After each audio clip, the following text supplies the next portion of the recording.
SciVive, Chapter 1, Mind. Knowing versus doing. You do less than you could and know more than you need. What happens to those who exercise and eat well? They become fit. Are you fit? If you're unfit, is it due to a lack of knowledge? Any exercise works. Any diet works. Eat less, move more. It's certainly not the knowledge that is the problem. Millions of people choose to learn instead of do, and they die quite unaccomplished and smart. This is the quiet desperation of the intelligent. Be smart, even wise, but only as a means, not an end. Knowing isn't doing, and knowledge isn't action. What you need isn't more know-how, but more desire. If the world were to transform into one where everyone did what they thought they should, then it'd need more know-how. While you live in a world where almost no one does all the things they think they should, this is more of a discipline problem than a knowledge problem. Would you rather have your cake or eat it? There's a similar challenge in knowing how to do something and actually doing it. They're related, but quite different in practice. That's why great sports players learn from coaches that can play better than them. Knowing and doing are different, yet related. Grow your mind with action as a guide. Adding to the list of things you know you should do but do not is pain. The value of knowledge comes only from application. Language and input. What languages should you speak? Speak a single language. It's better to say new, better things in a single language than the same limited things in several languages. Learn these languages. Learn the language you need. Learn the language of business, accounting, Warren Buffett's advice. Learn the language of scalability, programming. Learn the language of entrepreneurship, influence. Stop breaking words. Stop breaking all the words. Do not call everything rape and everything racism and destroy the usefulness and uniqueness and power of those words. Perception, attention, lens, focus, and paradigm are all words that should be used properly. Information overload. Focus, control, and attention economy. Maintain a high standard for the focus of your attention. Back in the old days, it was very hard to find information. Now it's too easy to find information. We went from having to meet with people physically to being able to speak to them over a distance on the phone, to email, to texting, and now you rarely need to speak to the person to ask them a question because we have Wikipedia, YouTube, blogs, and Twitter. We are drowning in content. There are lots more signals and lots more noise, too. Since the signal is always lower in quality than the noise, if you have high standards for what you should be paying attention to, it's not distraction, clickbait, or social proof. With every day that passes, more bad content and wrong ideas are being created faster and more convincingly than good content and right ideas. Since they put less time into building good ideas, they have extra time to figure out how to sell the bad ideas better. Now, that's a tragedy. Those with the best ideas are too busy building them to market them. Marketing of ideas and building of ideas are widely different, except in one area: the building of marketing, communication, or influence ideas. It's self-referential and amplifying. All the other ideas aren't. Lens of survivalism. Focus on the positive. Don't focus on the negativity. What you look at affects how you feel. If you grew up around people that are negative, and what you learn is negative behaviors, then you end up being negative yourself with a higher likelihood. If you focus only on the negative aspects of the world, that will rub off on you to some degree, and you will feel it constantly and disperse it further. At any given moment, there's an infinite amount of good and bad things going on. And the feelings that you will feel and your perception of the world will be what you focus on. A good shortcut to understanding this is by imagining yourself as a crystal, either a cool-looking shard of crystal or a crystal figurine where your eyes would accept the light of what you looked at. If you turned and looked at a pretty light that was beautiful, say a white light or a gold light, that's what you would radiate. That's what you would feel when other people look at you. They would see the light that you are focusing on. If there was some other negative idea in the world with your focus on it, then that is what you would feel. And you wouldn't just feel it, you would also retransmit it, radiate it, and become that color. Therefore, you become what you focus on, and you become good at what you do. Thus, that analogy of the energy of what you look at changing your body is really well transmitted by the light and crystal analogy. Additionally, when you think about the way that a prism divides a white light into its separate colors and wavelengths, and if you were to recombine those colors and wavelengths once again, you would get white light on the other side. That's balanced.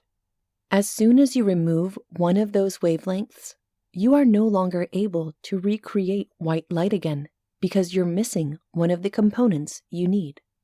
Positive phrasing.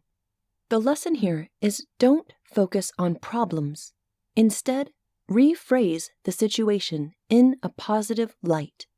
If you focus on problems, you only get more problems. Positive rephrasing is super important. Focus on what you don't want only for a short time. Which do you think is a shorter path to fitness? Understanding losing or understanding winning? If you want to be fit, focus on fitness. You're going to hear this theme a lot. Focus on what you don't want only as long as it takes to invert it and create a positive understanding and language of what you do want. Maybe someone tells you not to imagine a giant neon pink elephant right now drinking some chocolate milk. Did you not imagine it? If you think about not being fat, you'll actually think about being fat and eating fattening foods. If you take the time to invert it and you think about being fit, you've made your life so very, very much easier simply by changing the suggestive posturing of the thought. This new stance will affect your decision-making process subconsciously, and a percentage of the work needed to become fit has already been done for you. Understanding your perception through senses. Understanding your perception through senses is important. Not only are you different from how you used to be, your vision changes, your taste changes, but you will become different from how you currently are, too. To explain, for instance in music, there's something called the Fletcher-Munson curve, which means that your hearing changes entirely based on how loud or not loud a sound is.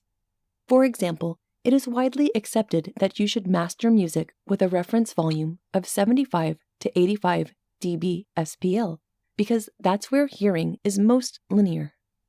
Thus, unless you have a calibrated decibel meter with you, it's very hard to tell just by listening how loud a sound actually is. This means that without you realizing, your hearing itself changes its perception based on how loud or soft a sound is. It wouldn't be surprising if similar changes based on brightness existed for your visual perception as well. As far as knowing what the real world looks like, we're stuck in a pretty funny spot.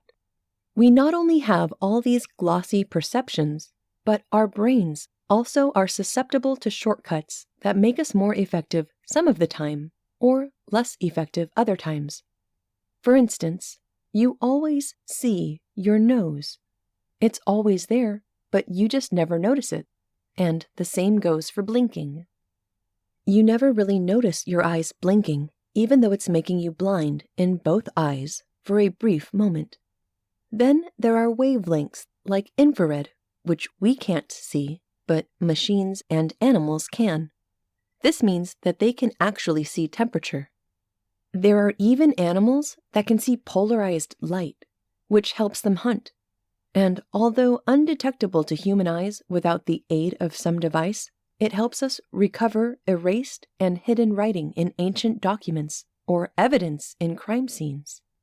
If current you is so different from past you, and current you will hear sounds in the same song differently based on whether it's a little louder or softer, then how could one expect another human being, in their past or present, to detect the real world similarly to how you view it? You can avoid many arguments by just understanding that when you see dark blue and someone else sees purple, it might be they chose to deploy the words differently, or it could be that they really do see the color differently and are judging it the same, but off a different input value to their brain. Some individuals know that one of their eyes sees sharper than the other, and know that they each see color slightly differently, perhaps in that one is more a red tint and one is more a blue tint, or as they'd say in the color correcting business, one is warmer and one is cooler. Right now, you are closing each eye and looking at different colors around the room, aren't you? This also applies to people that color calibrate photos, monitors, display devices, and films. They adjust their brightness to a reference level, usually 120 candela. But as you learned earlier, it's very hard to know what that light level actually equals to in others' brains. Any standard, however, is better than no standard. Standards are the language that the world speaks in. They make interoperability and communication possible. You could say that standards are the cooperative language of non-humans. Thus, know that your perception of the world is probably very different from everyone else's, sometimes for good reasons and sometimes for not so good reasons. Therefore, do not spend too much time arguing over perception if you can avoid it. You can use some tricks to figure out how a person's perception actually works for them. That's how we build vision-correcting lenses for contacts and seeing eyeglasses. We can look at their eyes and make a pretty good guess based on the shape to measure what kind of lens they will need to make their vision better. It's not always perfect though, so what many people end up doing for better results is testing a whole bunch of different lenses and answering the question, which is better, these or these? That is a funny experience as well, because once again, people don't understand the decisions that are being made. Based on how you change the red and green color questions, you will affect your color perception.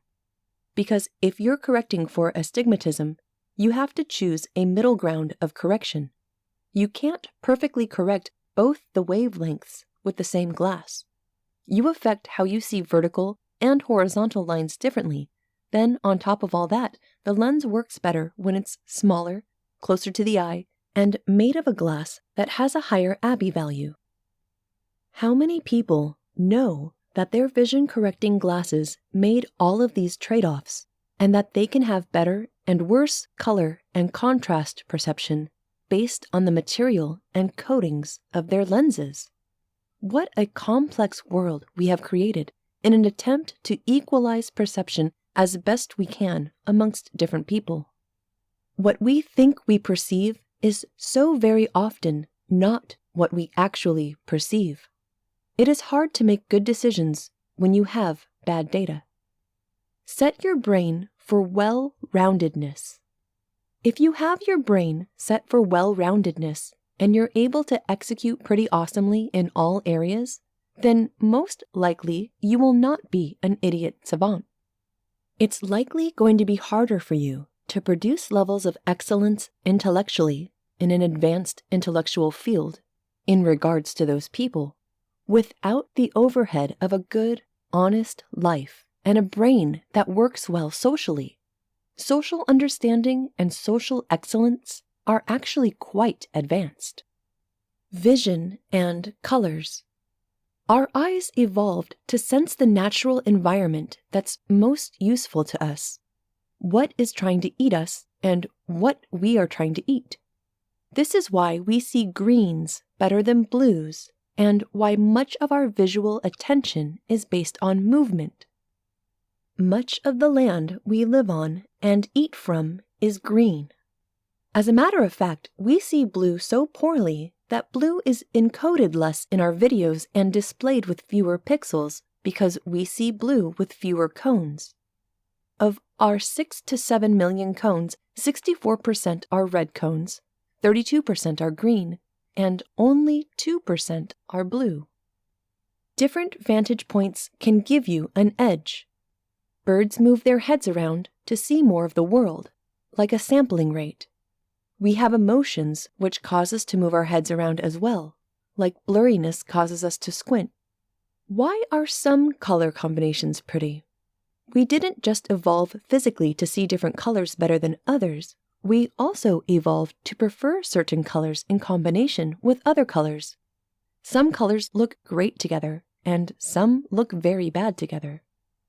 If a color combination is only activating one of our 3 cones, it would make sense for us to respond emotionally and try and change our vantage point to see if we could get more light or a better perspective to engage the other cones.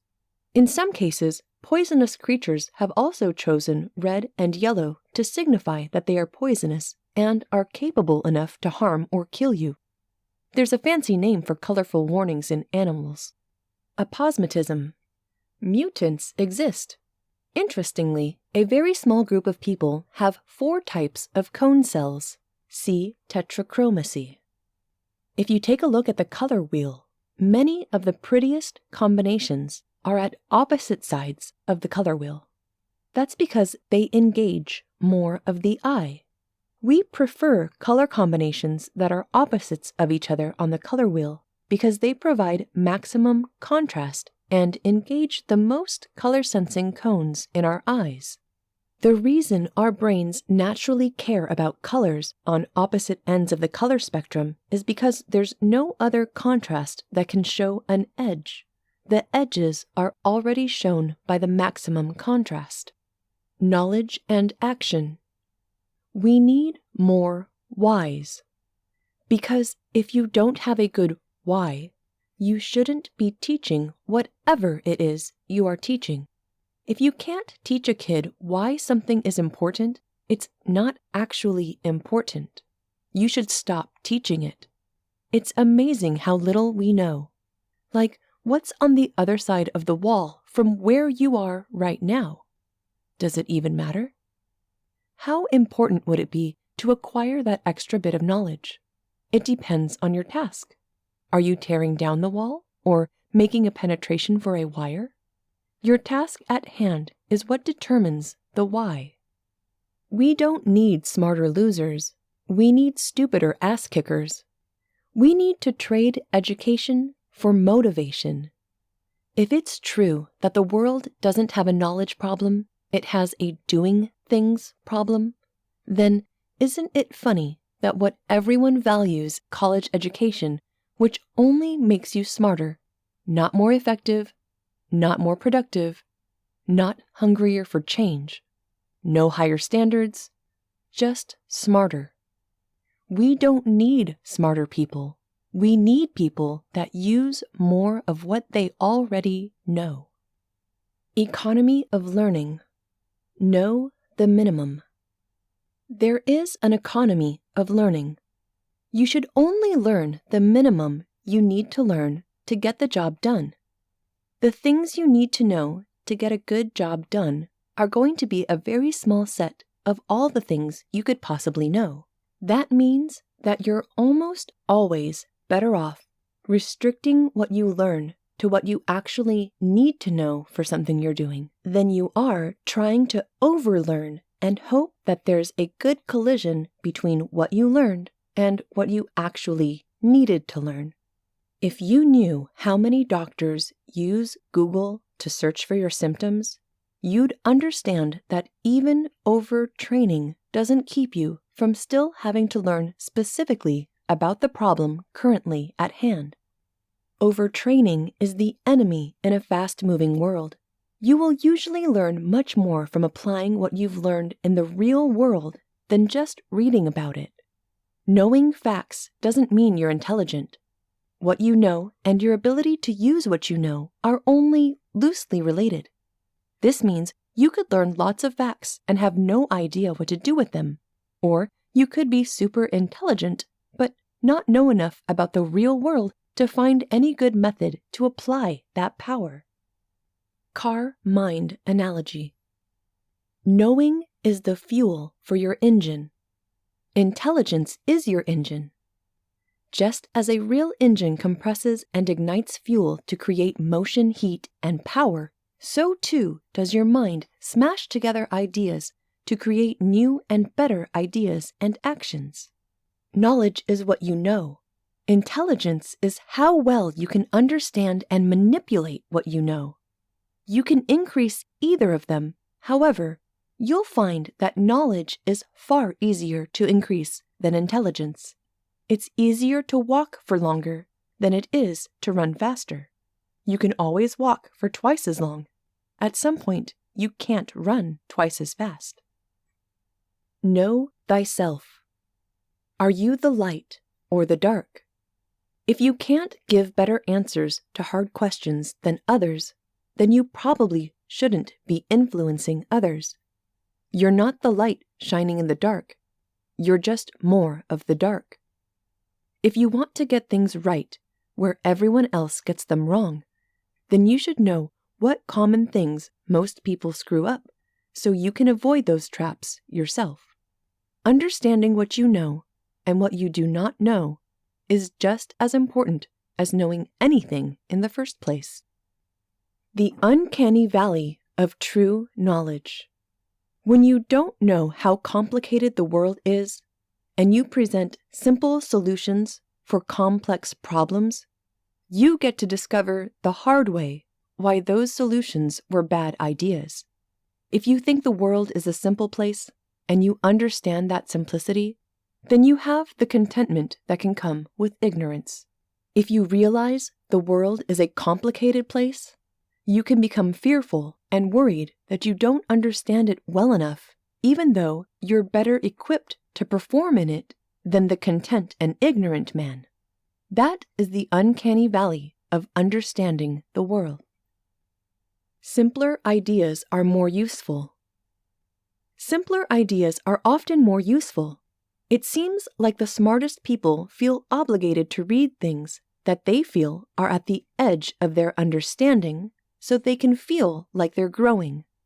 The problem is that if you're one of the smartest people, what's at the edge of your understanding isn't really useful to most other people. It's quite often that people who are stupider than the smartest are much more useful to the general public, because the things that they study are within the realm of understanding of the common folk. Knowledge is asymmetrical. At night, the person on the dark side of the window can see the other side fine. The person on the brighter side, however, can't see through. When you're dealing with noise, the person closer to the loud side can't hear anything, but the person on the quiet inside can hear just fine. That's why if you're in the attic working, no one can hear you, but you can hear everybody. When you're in the shower, you can't hear anything, but everyone can hear you. Isn't it cool that there's a strong and weak position for light, sound, and actual knowledge?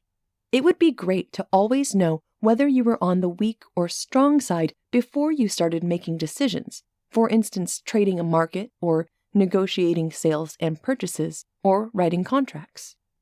Peak State Practice and Tony Robbins' Date with Destiny. One of the best events or seminars that you can attend in the world is Anthony Robbins' Date with Destiny.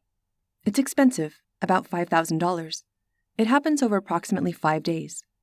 They don't tell you this when you sign up, but those 5 days are going to be 16-hour days.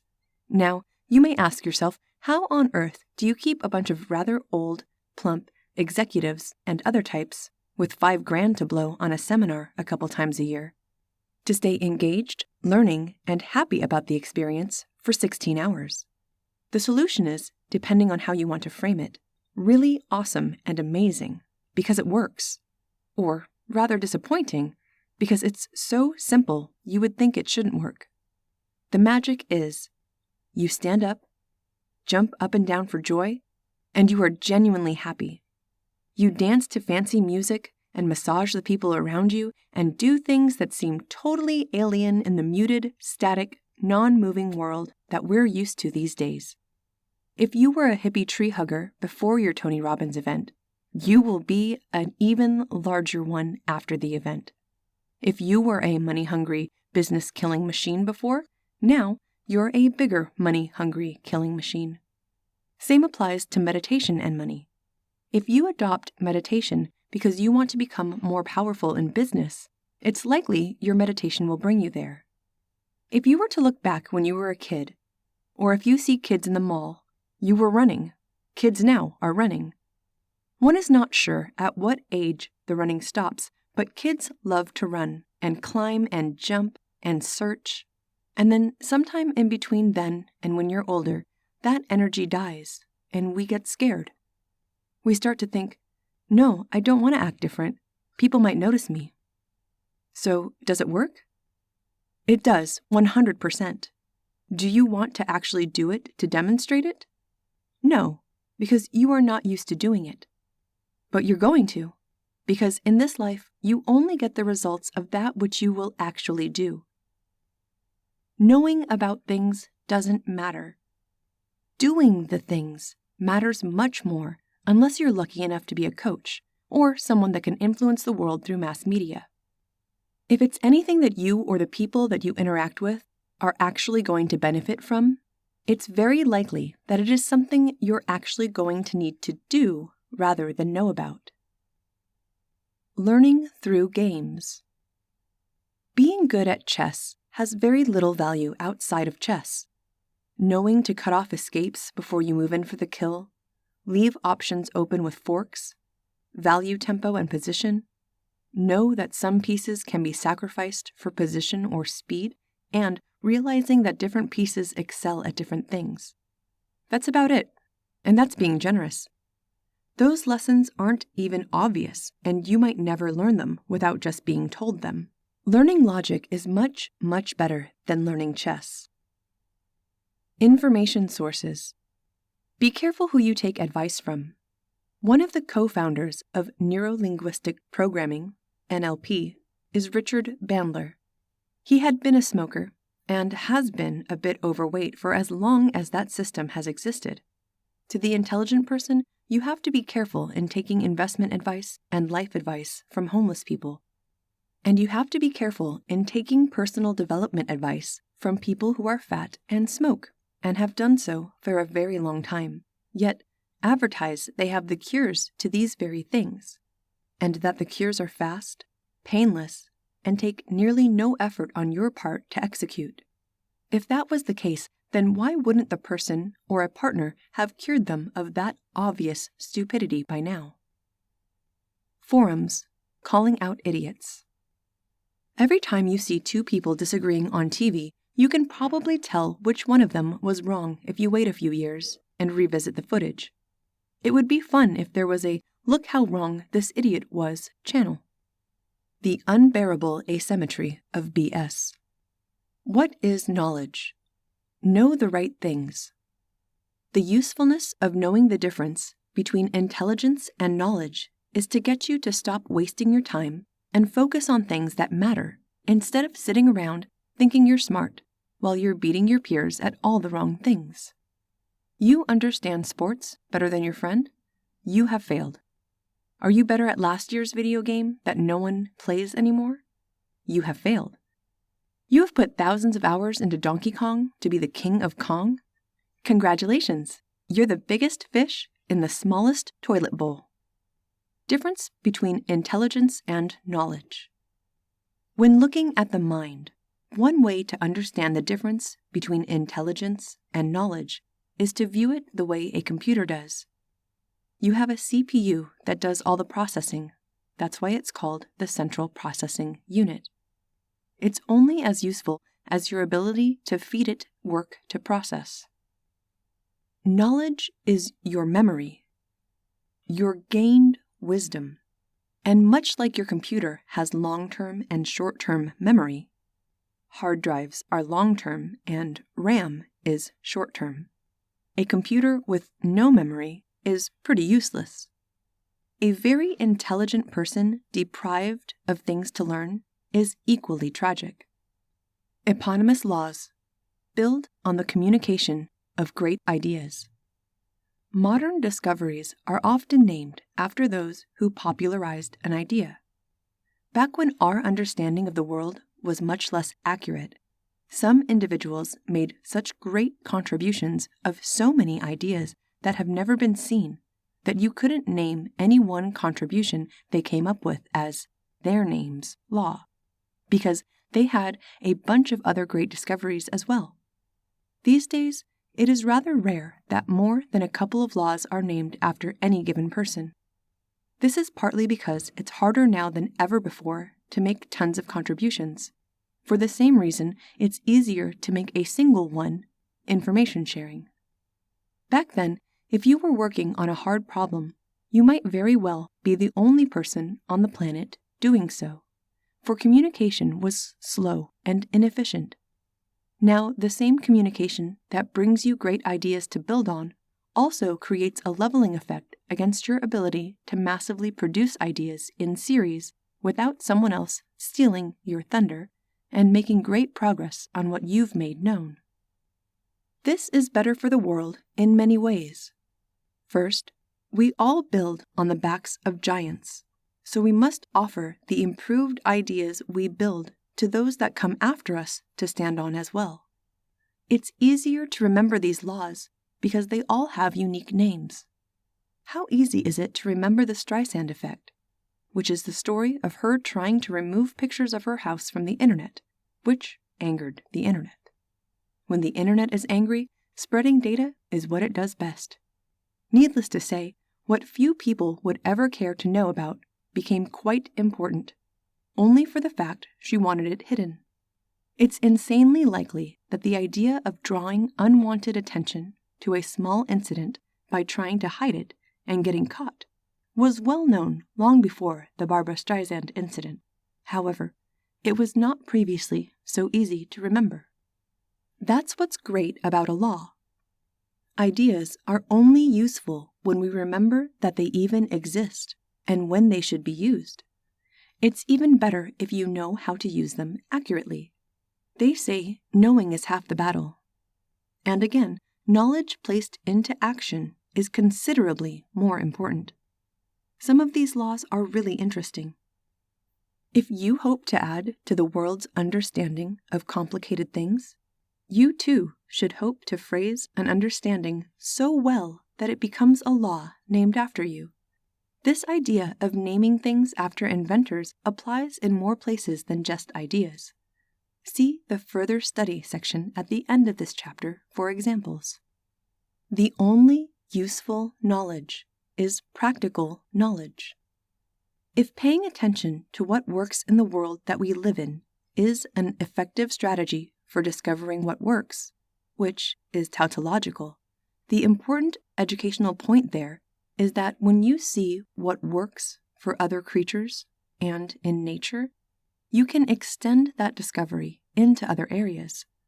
If you see in the animal kingdom that strength gets chosen a lot more often than weakness, it could be very likely that in your life and in most other people's lives, displaying strength pays off a lot better than displaying weakness. By understanding some parts of life, no matter what they are, if you're intelligent, you can usually learn something unexpected about other parts of life, because lots of things in life are related. You see all these super smart, super logical people that disagree. If they disagree about things, it means one of those two super genius, super smart, super logical people is horribly wrong. In this case, either one is right or they both are wrong. It is possible, though very unlikely, they both misread the question and they're both right. Your mission in life shouldn't be to get the best of logic, unless you want to add to the science or teach people logic. If you want to lead a good and wholesome life, you don't need that much. The logic you need isn't that complicated. If you go deeper into that rabbit hole and farther into complicating anything that you might learn, you won't be able to benefit because you don't have the horsepower and the time to properly apply it and know when to apply it. If you spend all day building tools instead of using tools, you're a good tool builder. It doesn't mean, however, that you're good at using the tools. SciVive doesn't want you to believe that getting smarter is the best thing that you can do. You should not believe that understanding logic best is the best thing you can do. This is evident when looking at the past of all other human beings that have ever existed, those that you would be most likely to trade places with, if you could be convinced to do so, or those that you respect the most. They were almost never the best at what they did. They may have been quite good, maybe top 10% or even top 2%, but they were almost never the best, because to truly be the best at something, you've got to make a load of sacrifices in other places and endure pain to excel in that one singular direction and singular focus.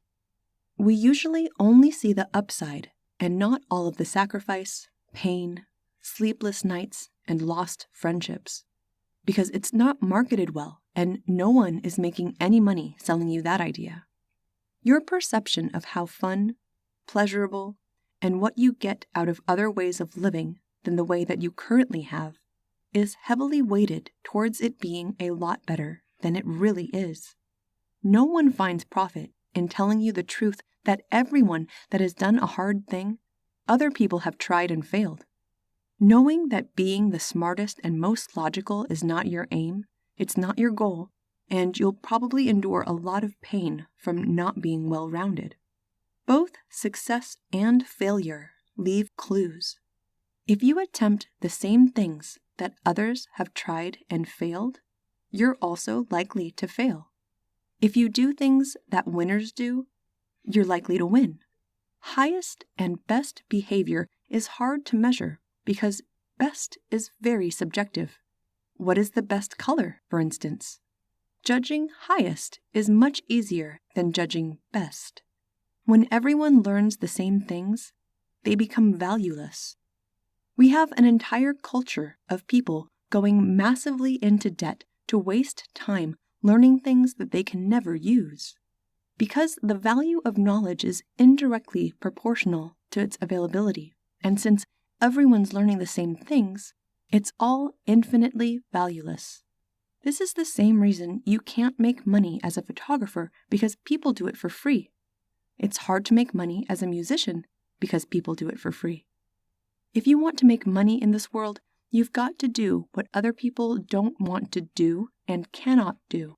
So they will be willing to up the ante and pay you a little bit more to do it. Learning what everyone else does, thus, by definition of value, the least scarce knowledge is therefore the least valuable. Richard Feynman had a great talk on this in regards to a conversation that he had with his father. They were in the Boy Scouts, and they would go off into the mountains and hike alone, and the other boys wanted to come along because his father was such a great person to talk to, learn from, and be educated by.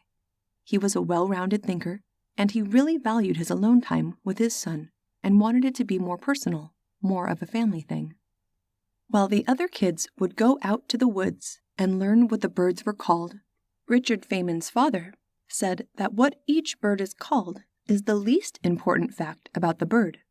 Let's learn everything else other than what the bird is called, because we could learn what the bird is called in 10 or 15 different languages. After you know the 15 different names for the bird, you now know nothing about the bird. What does it eat? Why does it make the sounds that it makes? Where does it travel? Is there an altitude that it likes? How long does it live? How educated is it? Can you make it smarter? Everything that is useful to know about the bird is basically outside the set of names that it's called. Do what Google can't.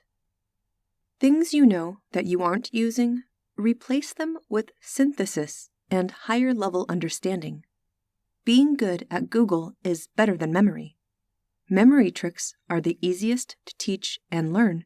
Unfortunately, having a great memory is pretty useless these days. Being good at Googling is better than having a great memory. The crappiest pencil is better than the best memory.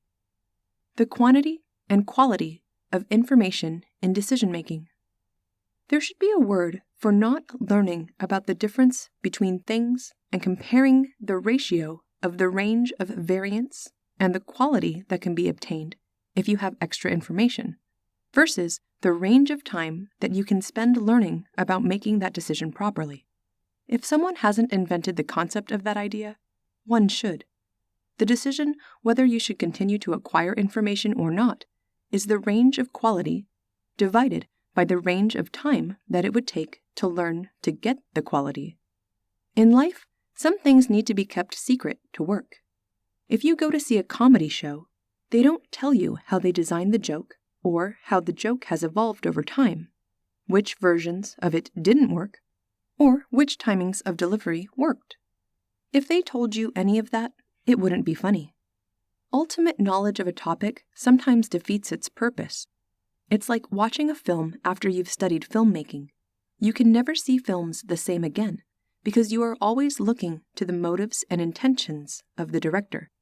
The same is true for watching magicians. The moment you know the secret, you are no longer interested in the trick. Knowing enough to be dangerous is how people get electrocuted replacing their blown fuses with aluminum bars or destroying their computers with registry editors. The good news is that people misunderstand so much. How long does it take to brake when you're going extremely fast on the highway? Or how hard is it to turn a motorcycle when you're going extremely fast and then you start braking? You can't turn anymore because it brings the bike upright. You don't realize those things until you're already in danger. You don't realize that you should not be messing around in your electrical panel until you're already dying. It's good that the rest of the world isn't that way. Maybe you take too much vitamin B. Maybe you get a headache or something, but take aspirin. You are now dangerous enough to kill yourself if you don't realize that taking too much aspirin can kill you. You might be the kind of guy that thinks that there's not a minimum effective dose. More is always better, and you don't understand how medicine or the human body work. As a result, now you're in the hospital fighting for your life because you had a really bad headache. You thought just a couple more aspirin would finally kick in and cure it. Now you're dying. The likelihood that you will benefit from knowing a little bit about a topic, and that end up doing more harm than good, is directly proportional to the complexity of the topic that you're talking about. The more complex and hard to understand that topic is, the more likely you are to mess it up and harm yourself. Knowing enough to be dangerous really exists in the world. You can know whether you're more likely to get usefulness or more likely to get pain. This is why we have all seen some task or action quickly followed by the disclaimer, "Don't try this at home, folks." Whatever decisions you make in life, you're going to have downtime. You're going to be telegraphing your intention to people that are watching. Let's say you're at an auction and want to bid on a couch. You tell everyone in the room what you're willing to pay. You just kind of screwed yourself on the price.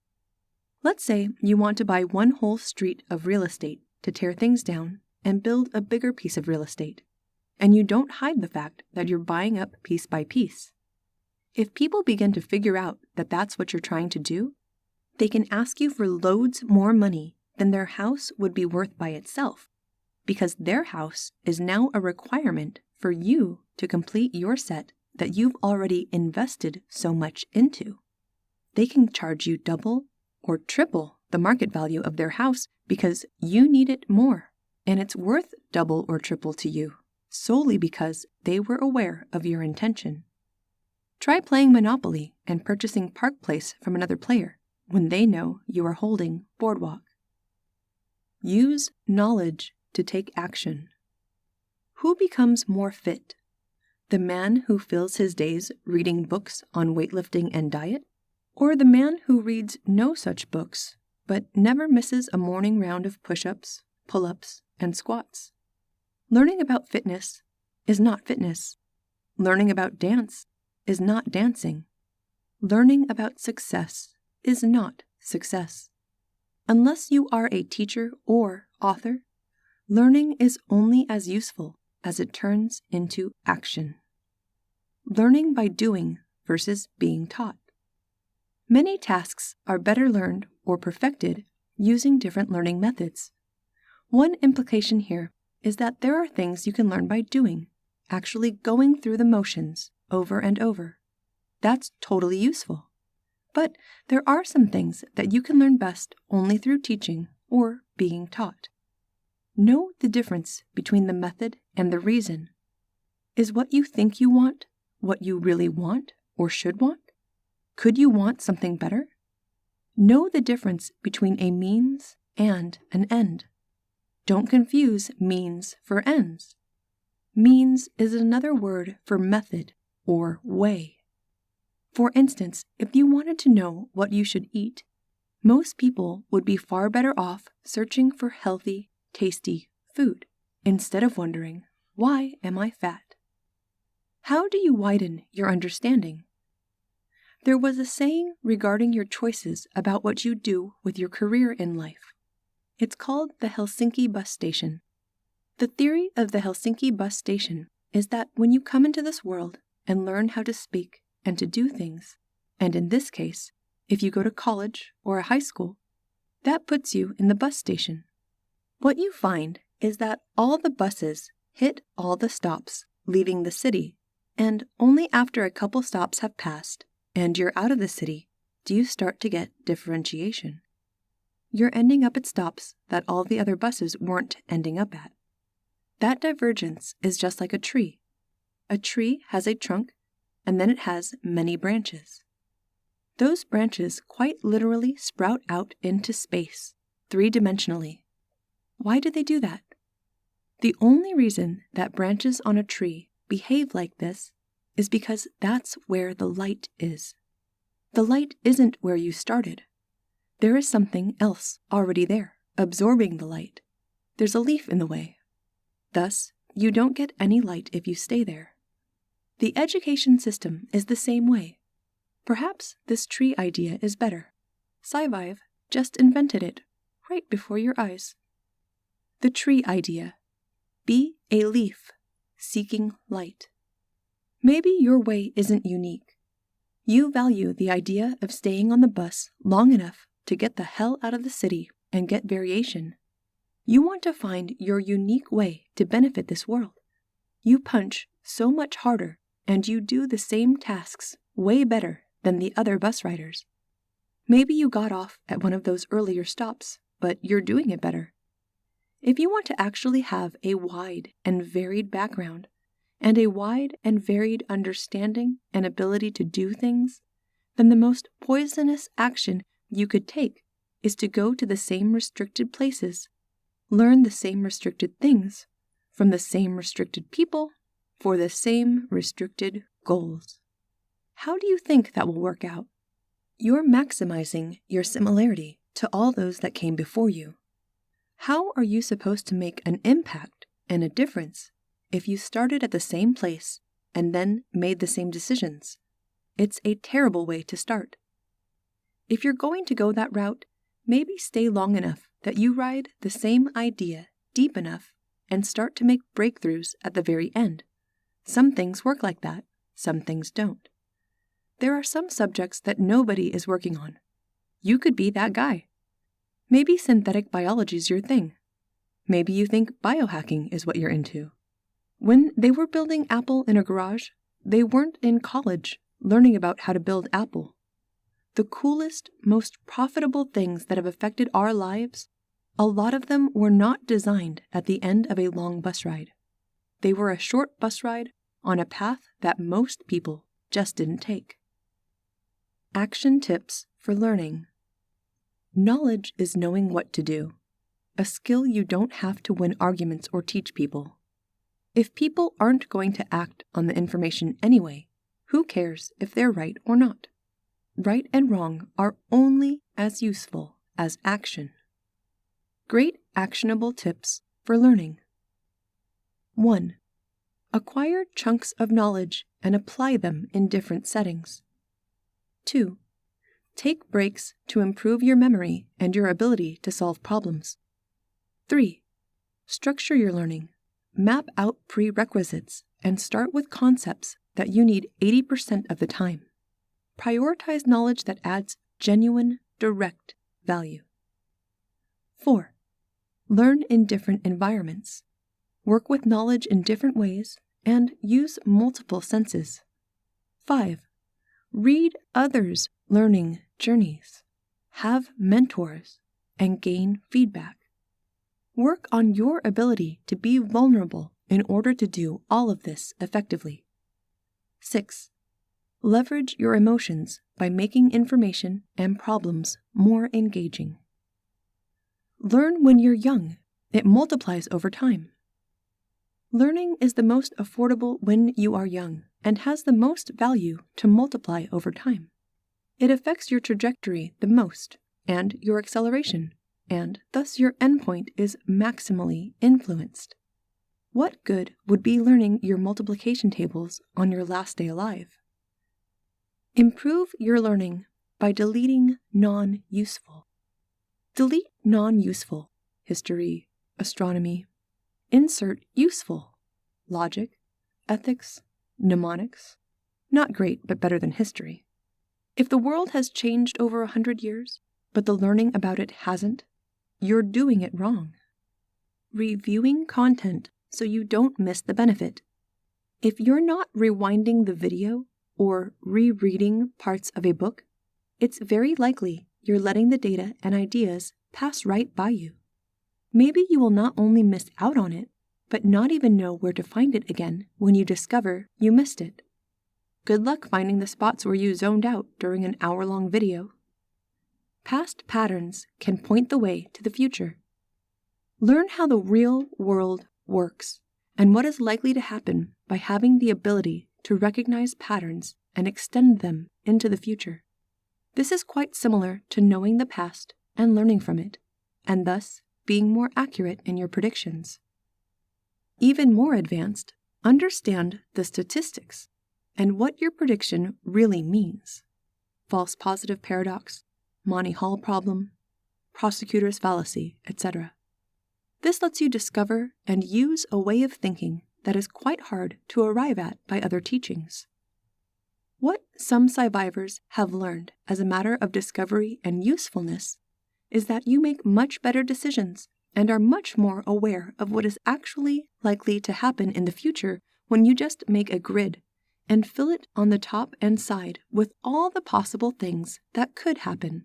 It seems like great discoveries can be made when you skip your brain's natural and useful estimations in a solution and manually chart out all the possible outcomes you can think of. You could consider this the brute forcing of a solution to a problem. It's funny, sometimes you'll be tested on your ability to do some fancy math, and you can look at the problem intellectually, guess a number that might be close to a solution. If you try a few answers in that range, you may discover the solution faster by just trying different answers that you think might work, then trying to purely, mathematically, systematically use the real algebra that would solve the problem. This is similar to statistics learning in that if you test positive for a thing, you don't have any idea how much that means you actually have the thing unless you know two things. First, how good the test is, and here's the magic. Second, how common is it for anyone to have what you're testing for? Then you multiply them. Better test, more likely more people have it, also more likely. Conversely, the less common it is for people to actually have what you are testing for, and the less accurate your test, then the less and less likely you are to actually have what you've tested positive for. You must know both things, or you can't know how confident you should be in your test result. The time value of knowledge. The time value of knowledge can be easily established by trailing indicators.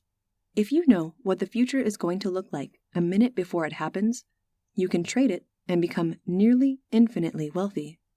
If, however, your indication as to the state of the world is delayed by a minute, then you'll constantly lose every trade you make. A trailing indicator is when you find correlation, but you can't make any money on it. Let's say you're using Google search volume for the term Bitcoin and tying it to the chart of Bitcoin's price. You'll find that when the searches for Bitcoin price go up, the Bitcoin price goes up and vice versa. Here's the problem. Which one of them comes first? A trailing indicator is something that cannot predict the future. It's just something that says, hey, the future already happened, and therefore you don't get to make any money on it. Looking at a chart of the taxonomy of ideas is a trailing indicator.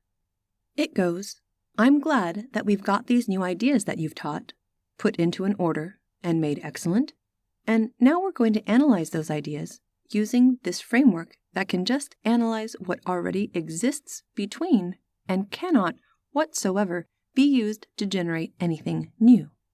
Sometimes the organization of ideas into a chart will allow you to understand what already exists better, but will confuse you and make impossible the generation of any new idea. There is a time value of knowledge. Knowing when to learn a subject is critical. Some knowledge is optional in the current moment, not just because you don't need to know it now, but because, like options in the real world, you pay for them. If you buy an option and learn something you don't need to know, you will have paid for that option. Then, if you use the data, the option pays off. If you don't use the data, you lose the time and effort of learning that knowledge, which is depreciating in value, at the expense of other knowledge you might have been able to act on. Educate yourself just before the task at hand. Learn what you need to know right before you're going to do it. If you learn something long before you're going to act on it, the landscape may have changed, and you might have to relearn it all again, wasting your time. This is especially true for technical issues, for they are improved so rapidly. Expert by consensus of winners. What is the consensus on who the experts are? By other experts, especially across disciplines. If life coaches like Tony Robbins and Tim Ferriss, along with some other pretty respectable dudes, take time out of their well-curated books to speak well of the same other expert, then it's likely that expert is worth looking into. Amazingly useful and dense sources of knowledge. The stickied threads in forums and discussion forums in general. The stickied posts in subreddits on Right_bar. Infographics. Wikis.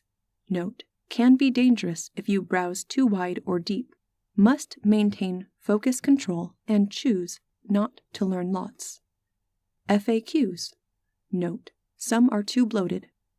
RTFM. Read the effing manual. Hacker News. This is the last bastion of intelligent discussion out there. Puns, quips, jokes, off-topic posts, trolling. All these things amplify when there's an audience that rewards them. It's self-referential. As you get the first troll, he will interact with new trolls. Thus, trolls beget trolls, and jokes beget jokes. Memes. All successful memes have a reason they became successful. Like the /poll one regarding, you're much more likely to die of Y than X. So why are you upset that I want you to increase your chances of dying from X? Curiosity pays great dividends. Curious people get really smart. By definition, we must learn about the topic in question. We care about it, so we'll watch a 2-hour video about the topic, which is boring to everyone else, but we must use it to fulfill our curiosity. The upside is that you can go deeper than most people and find happiness easier with this giant world of cool, new things. The downside is you can get lost down random paths of depreciating knowledge or trivia at the cost of your productivity. There's an art to knowing when to learn, what to learn, and when to attack. People love to think that there's value in things that they don't understand, which is a useful disbelief because it amplifies the desire to understand that which you don't. Curiosity pays great dividends. When you see something and you don't understand it, you usually develop a desire to understand it. Not necessarily because you think that there's great value in understanding it. It may be something stupid and trivial. But because you take pride in understanding things for the sake of understanding them, despite being a waste of time. Being curious and learning about cool things, recognizing new patterns and ways things are done, things that can exist and how they can exist in their forms, amplifies the speed and quality in which you can generate new forms, styles, beliefs, and strategies, and recognize or create patterns that other people couldn't, even if those actual individual things lacked quality. Curiosity, experimenting, and tinkering are much better ways to waste time than, say, mindless, trance-inducing techniques which destroy consciousness, or drugging yourself into a coma. People sometimes fall afoul over assigning important concepts that they do not understand into pseudoscience and into pseudo-discovery. Just because you don't understand it, or it seems complicated, doesn't mean that it is good or right. Just because you read a religious text that is complicated and doesn't make any sense because it is poorly written, has no frequently asked questions, and has no table of contents, nor was it written in a language that you speak, or hasn't been updated in thousands of years and has conflicting translations, it may seem important to you precisely because you do not truly understand it, and because it has become obsolete. Similar to other ideas that you don't understand that do actually have value, you are blindly assigning importance to a complicated idea where, truthfully, the idea is not accurate and it will do more harm than good. If you accidentally assign factual truth to fiction, then you will build your worldview and your ability to make better, faster, smarter decisions in the future on inaccurate realities that never actually existed. Therefore, you have optimized your world that doesn't, hasn't, and will never exist. The best knowledge is usually found with unquenchable thirst. The best knowledge can't be read. You must beat it out of the world with your unquenchable thirst. Science and research teach you things that no one has ever known before in the history of the world. Playing catch-up isn't going to make you rich. Everyone knows that science exists, but not enough individuals learn, practice, and advance it. If we can start to advance little chunks of useful science, then people can receive the advantages from those discoveries. Discover and learn by doing what works. Many great discoveries are made by accident. Many great inventors come out of a liberal, non-technical arts education. Many people find money lying in the street. Who cares? You can either do what you know leads to an outcome, or try everything but that and see what gets you there faster. Try walking home by going every direction but home, and you'll quickly figure out which one works better. If you can't find the knowledge you seek, you may need to create and discover it yourself. Pushing-pulling effect. There's an efficiency of stairs over ramps. You'll notice that stairs require more material to construct. An analogy can be made between how most multicellular living organisms appear to operate with a structure of hard surfaces and pulling surfaces, so basically tension. You have hard things, which take nearly no effort at all to resist compression. It's just their natural form. Then you have tendons and muscles that do the soft pulling actions. It's an interesting concept that, in effect, when you stand up, you're not using much energy because you've got things balanced just right. You're taking advantage of non-compressing properties of bone. This makes you wonder where else in the world we should see similar push-pull effects. This could be similarly illustrated by constructing with concrete and rebar. Rebar resists pulling, and concrete resists pushing. Cross-pollinational discovery. The use of the word accident to describe scientific breakthroughs and discoveries that happened in a lab while you were looking for a different discovery is kind of a waste of the term accident. The term accident that people are used to is an accidental discovery that occurred that you weren't expecting. However, if you were in a material science lab and you found a new material that does something weird, you were in the lab, you put $200,000 worth of equipment, $100,000 into personnel, $100,000 into education. You got $500,000 sitting there trying to make discoveries, and you just happened to discover something different. That's not an accident. If you're flipping burgers at Burger King, you're not discovering anything. A new word should be invented for the cross-pollination, cross-jurisdictional, sideways discovery of something in a discovery place called a lab. Know the difference between a test and an experiment. It's important to understand the difference between experiments and tests. If you test something, you have a very reasonable expectation of what passing and failing looks like.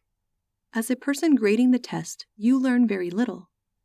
If someone gives you a multiple-choice test and you do well, the tester learns basically nothing other than how well you did on the test.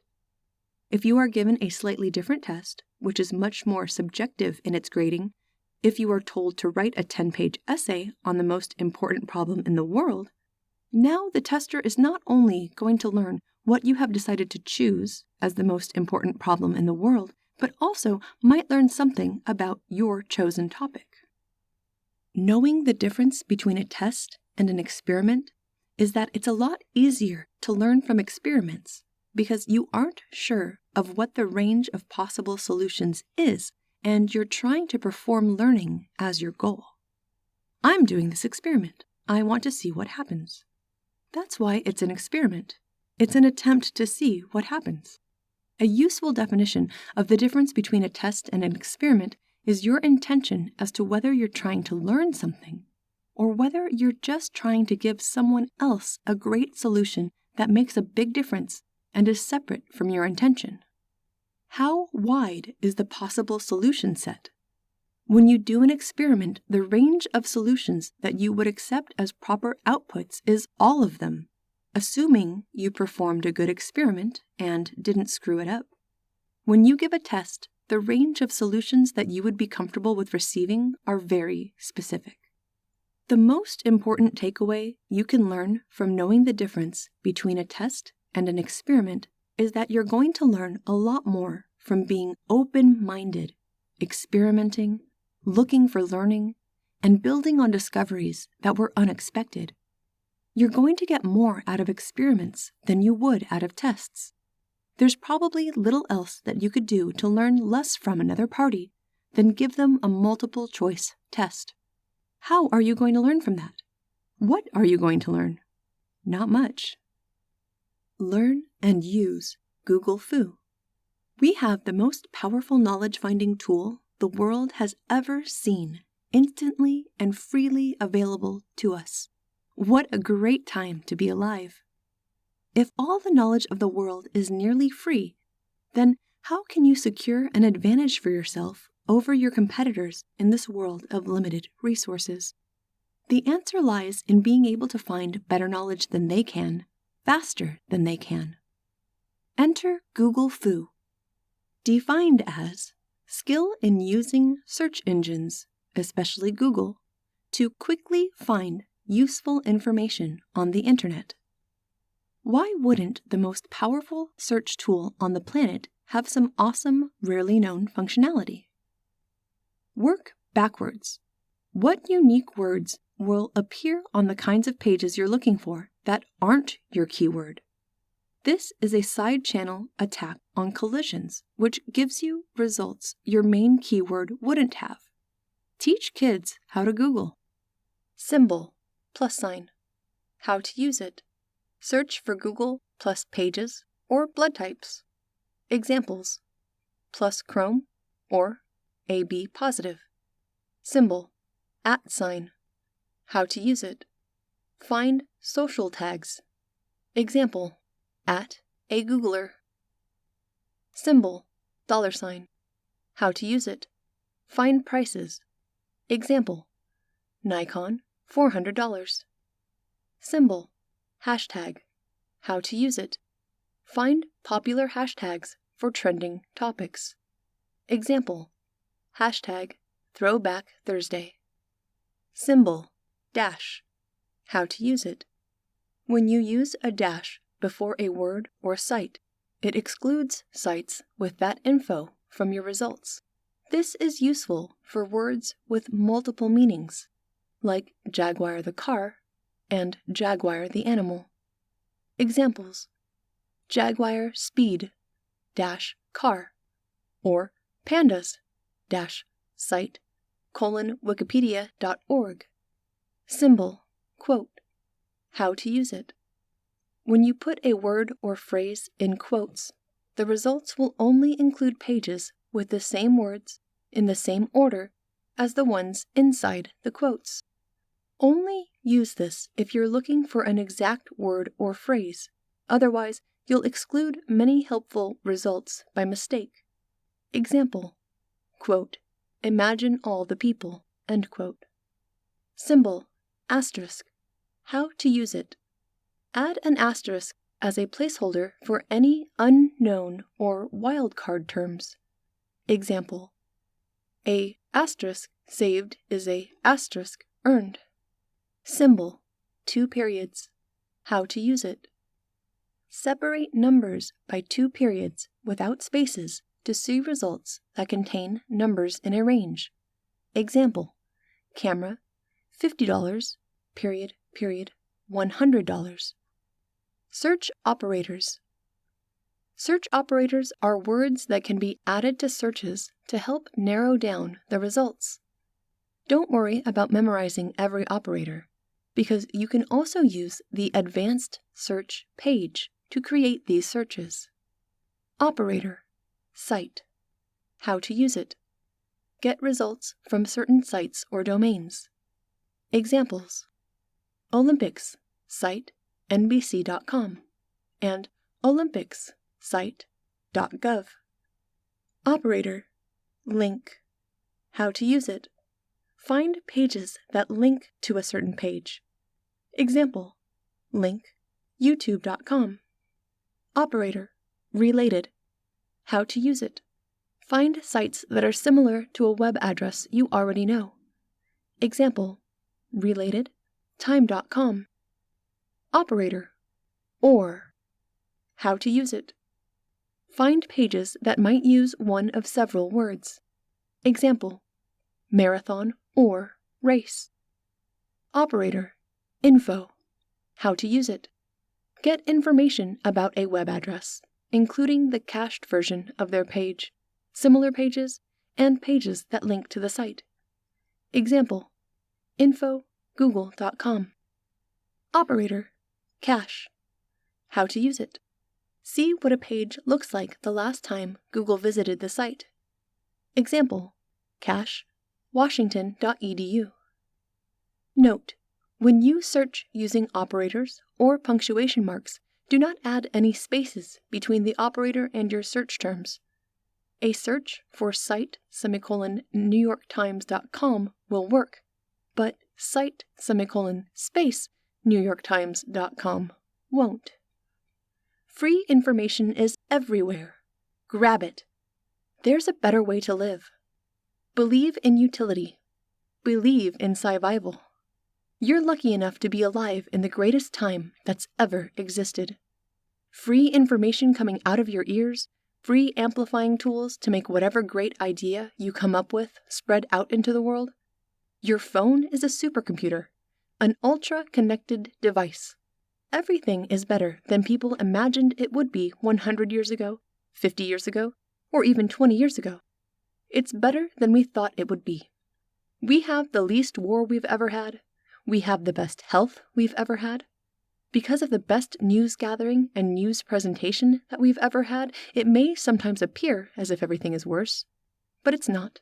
It's the best it's ever been. Learn things you care about. It is easier to learn the things you care about and hard to learn the things you don't. Memory and education. If you want to retain more memory of what you were reading or doing, you must retrace your steps and reopen your tabs. Go back through the same steps the best you can remember them. Take a picture of your parking spot so you can't forget where you left your car. Put your keys and other important items on your shoes so you are drawn to them automatically when attempting to leave. Teach the amplifiers first. If math doesn't help language, and language doesn't help math, why don't we teach first things that amplify everything else? If someone is learning harder than another person and you asked why, one could say, because I want to be the best. Or, I want to be better than the competition. Or, I want to feel proud of myself. Teaching pride, excellence, and competition, since those things affect everything, you should teach them first. If you don't get those, if you don't make people care, then how hard do you think they're going to work anywhere else?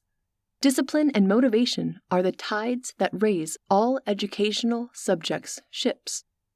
Amplifiers and chemical stimulants such as caffeine, amphetamines, and the chemicals your own brain can make after meditating or firing an empowering pattern off can amplify your brain abilities. Habit, mindset, and internal language matter and are the tricks you can use to keep exercising and are the same tricks you can use to keep thinking about hard things. If I can't, I must. There is nothing but the work. Your mind will hit you every few seconds to do the old bad habits you used to do, and as you tell your mind otherwise, after a while, it just stops trying to get you to do stupid things. As you starve out the old habit, eventually it just dies. You only need to master a couple of skills to become great, meaning you surely don't need to master half of all the possible knowledge there is to learn to be successful. As a matter of fact, you'd probably be much better off learning a few of these things and excelling greatly at them, rather than being relatively bad at all of them. The reason for this is that many of the things in this book help you personally much more than they help the rest of the world.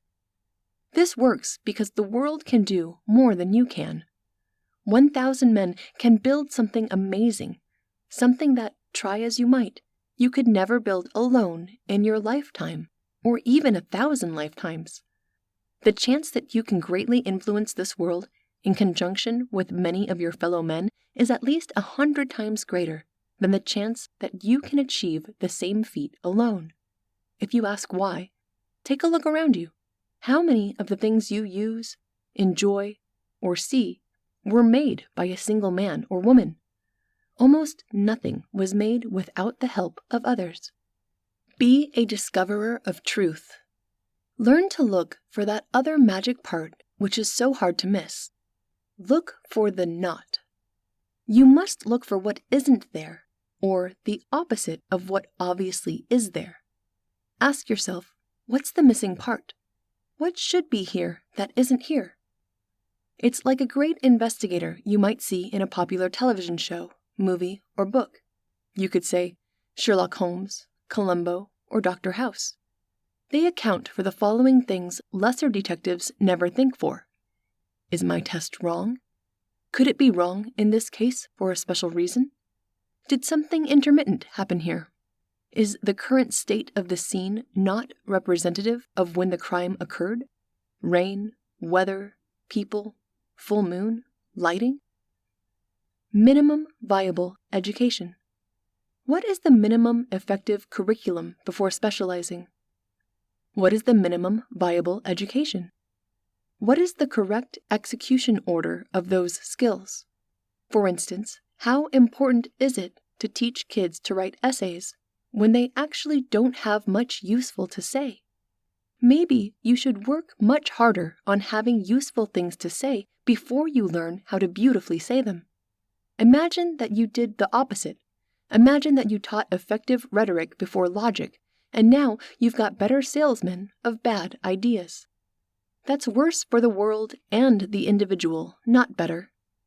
Think of the places in the world where women aren't allowed to drive cars. How did that terrible situation arise? The answer is great marketing and the spread of terrible ideas. What is the minimum effective dose of teachable knowledge or skills?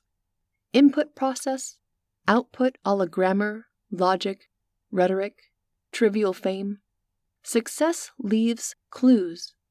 The most effective students and teachers often have little mental tricks they apply when thinking.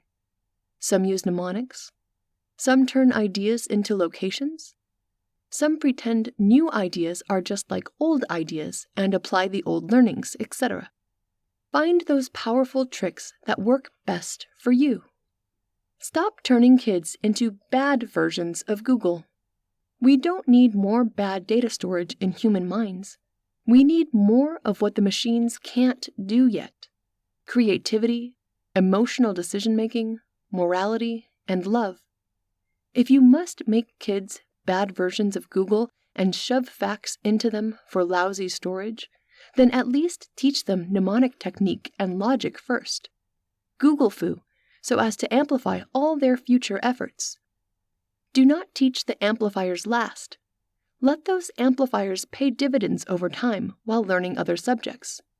Some are lucky enough to have logic taught to them first before any other math at grade 6, because of an experimental advanced education system. After logic, they learn scheme programming. Those frameworks greatly help some individuals, as nesting of ideas and good data processing is super powerful in all the other areas of life.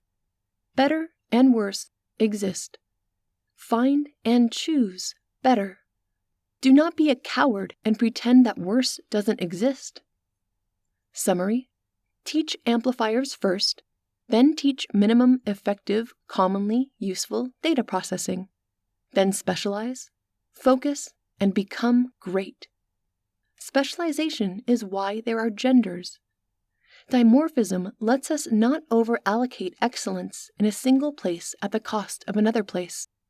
Since greatness comes from specialists, if all the value of a skill is in opposite proportion to the supply of that skill, then if everyone learns the same expertise, by definition, this means no one will pay for that skill or knowledge. There's some exclusions to that idea, such as language itself. However, the theme of slapping knowledge or skill on a supply and demand curve is a good one. Steal ideas from other organisms. Which organisms are we most likely to benefit from stealing ideas from? Can we prevent them from going extinct before we get to learn those ideas?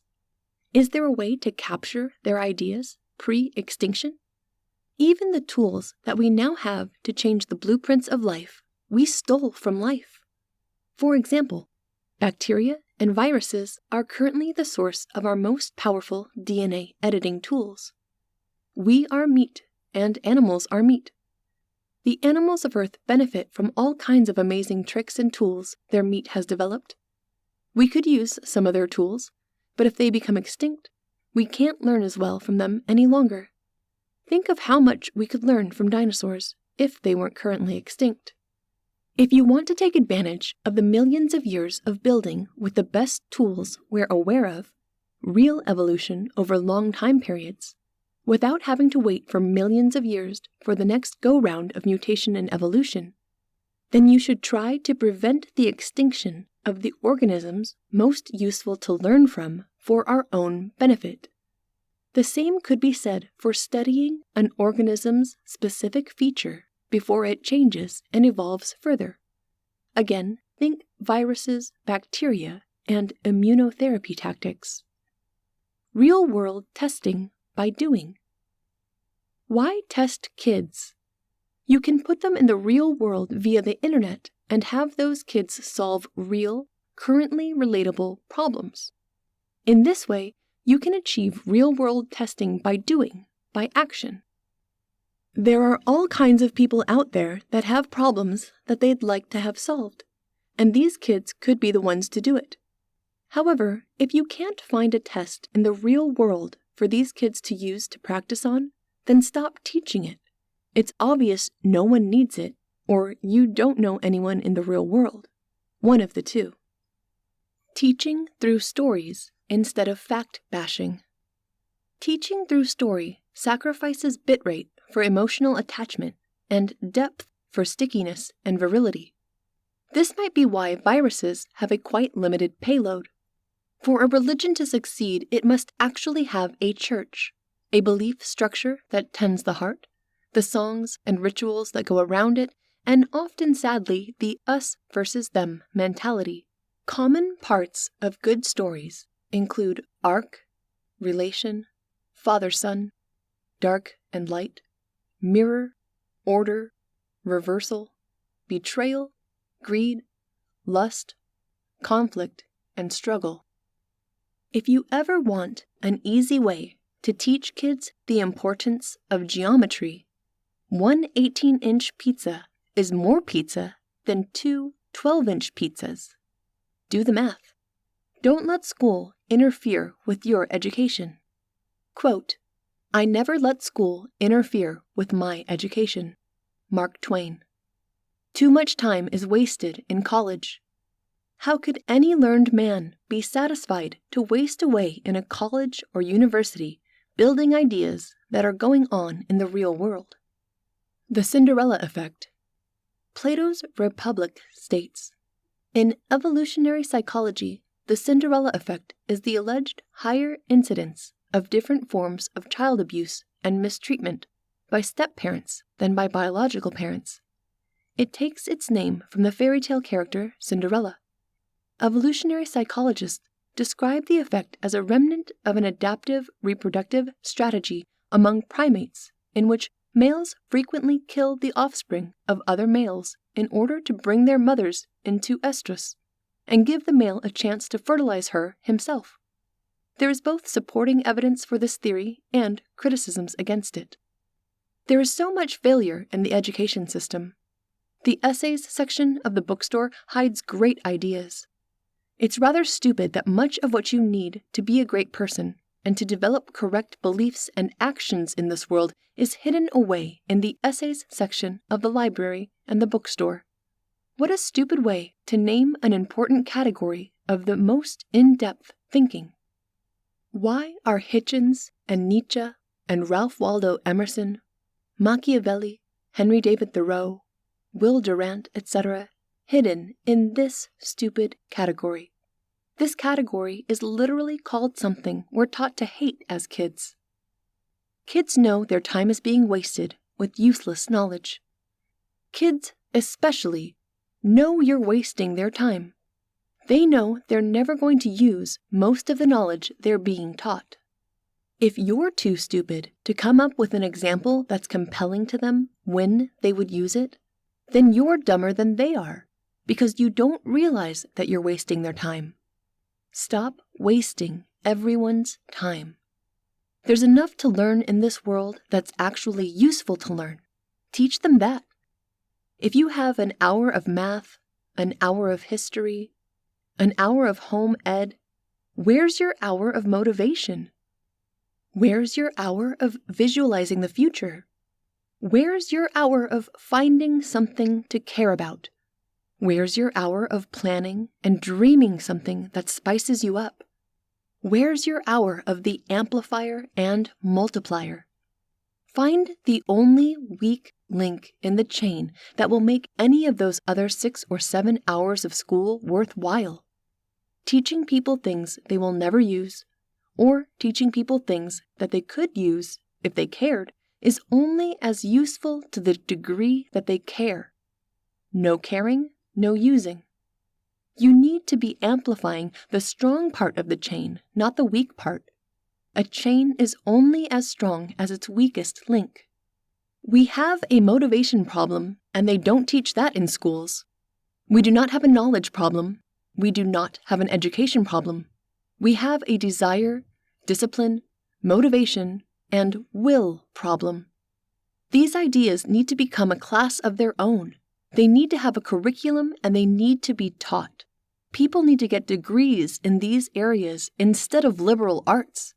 You should be able to meet someone without having to go through some esoteric business training class and without having to go through some religious experience. Liberal arts degrees and the education system. So many people get these liberal arts degrees and go to a liberal arts college, and hardly anyone knows what liberal arts means. Some claim to know because they went to college for a while, and they were surrounded by other people that went to colleges. Yet, some may end up determining that it was like applying butter to a piece of bread. You liberally apply butter to bread because it tastes good. It turns out that in reality, in the liberal arts, the word liberal means free. It seems that at some point our ancestors decided that the trades such as building, farming, commerce, shopkeeping, and other jobs like that were for idiots. Those skill sets were the lowest of all trades you could learn. It was also decided that a person with freedom should learn 7 awesome skills. Then they categorized those 7 awesome skills into a set of 3 and a set of 4. The set of 3, the trivium, from the Latin word for where 3 roads meet, which is also the root of the word trivialis, which means that which is in or belongs to the crossroads or public streets, hence, that may be found everywhere, common, from which comes the modern word trivia. The Greeks didn't even like those 3 things. We understand it as reading, writing, and arithmetic. They understood it as grammar, which is getting data in, logic, manipulating the data, and rhetoric, speaking the data and getting the data back out. The Greeks didn't even look up to that badass idea of input, processing, output system. That was where you started. And where you were to end up was the 4 things that they actually liked. In the medieval European university, the 7 liberal arts were grammar, rhetoric, and logic, the trivium, and geometry, arithmetic, music, and astronomy, the quadrivium. Notice that they're not building, engineering, business, or medicine. They're not the subjects that are the most useful, even though some think that they're the most important. Our education system was designed 1,000 years ago. Multiple choice tests should be destroyed. There should be no more accidental success. The entire education system was designed around a system that was beneficial 1,000 years ago. The world that we live in today is not very like the world that we lived in then. Business, medicine, and the quadrivium that people look down upon now, those are important. What people thought were important, like philosophy, we've kind of got most of that figured out. If you don't think that we've made diminishing returns in the philosophy area, there's 200,000 people a day dying right now. What percentage of those people are dying from lack of philosophy? They're dying because their bodies are falling apart.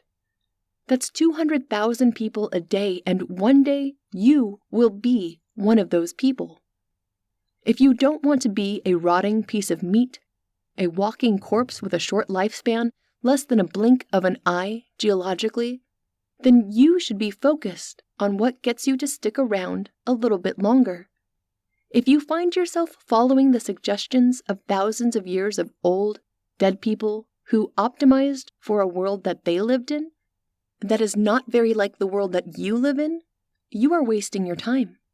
If you're taking liberal arts and you don't understand that the choices, true or false, the artificially restricted alternatives that you get to choose from in regards to your curriculum, exist because some wrong person has decided that music and philosophy are anywhere near as important as engineering and medicine, then you are making the wrong choice.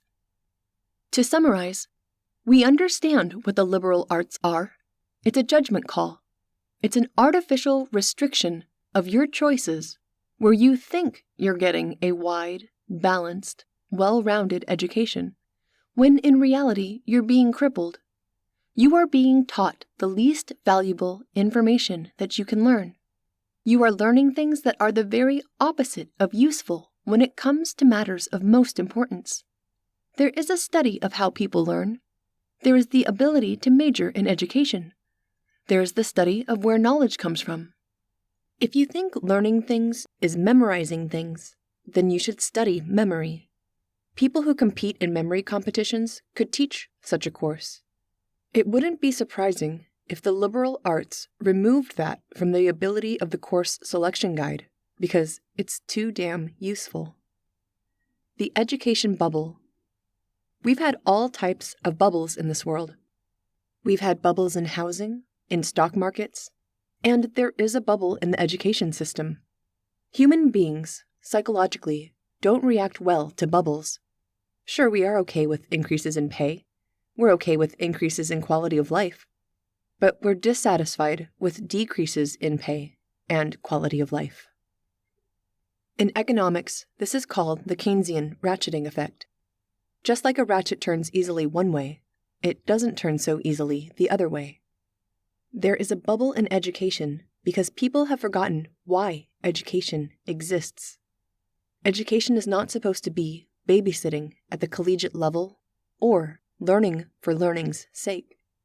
There's a better way to live with more important things to learn. You should believe in utility. You should believe in SciVive.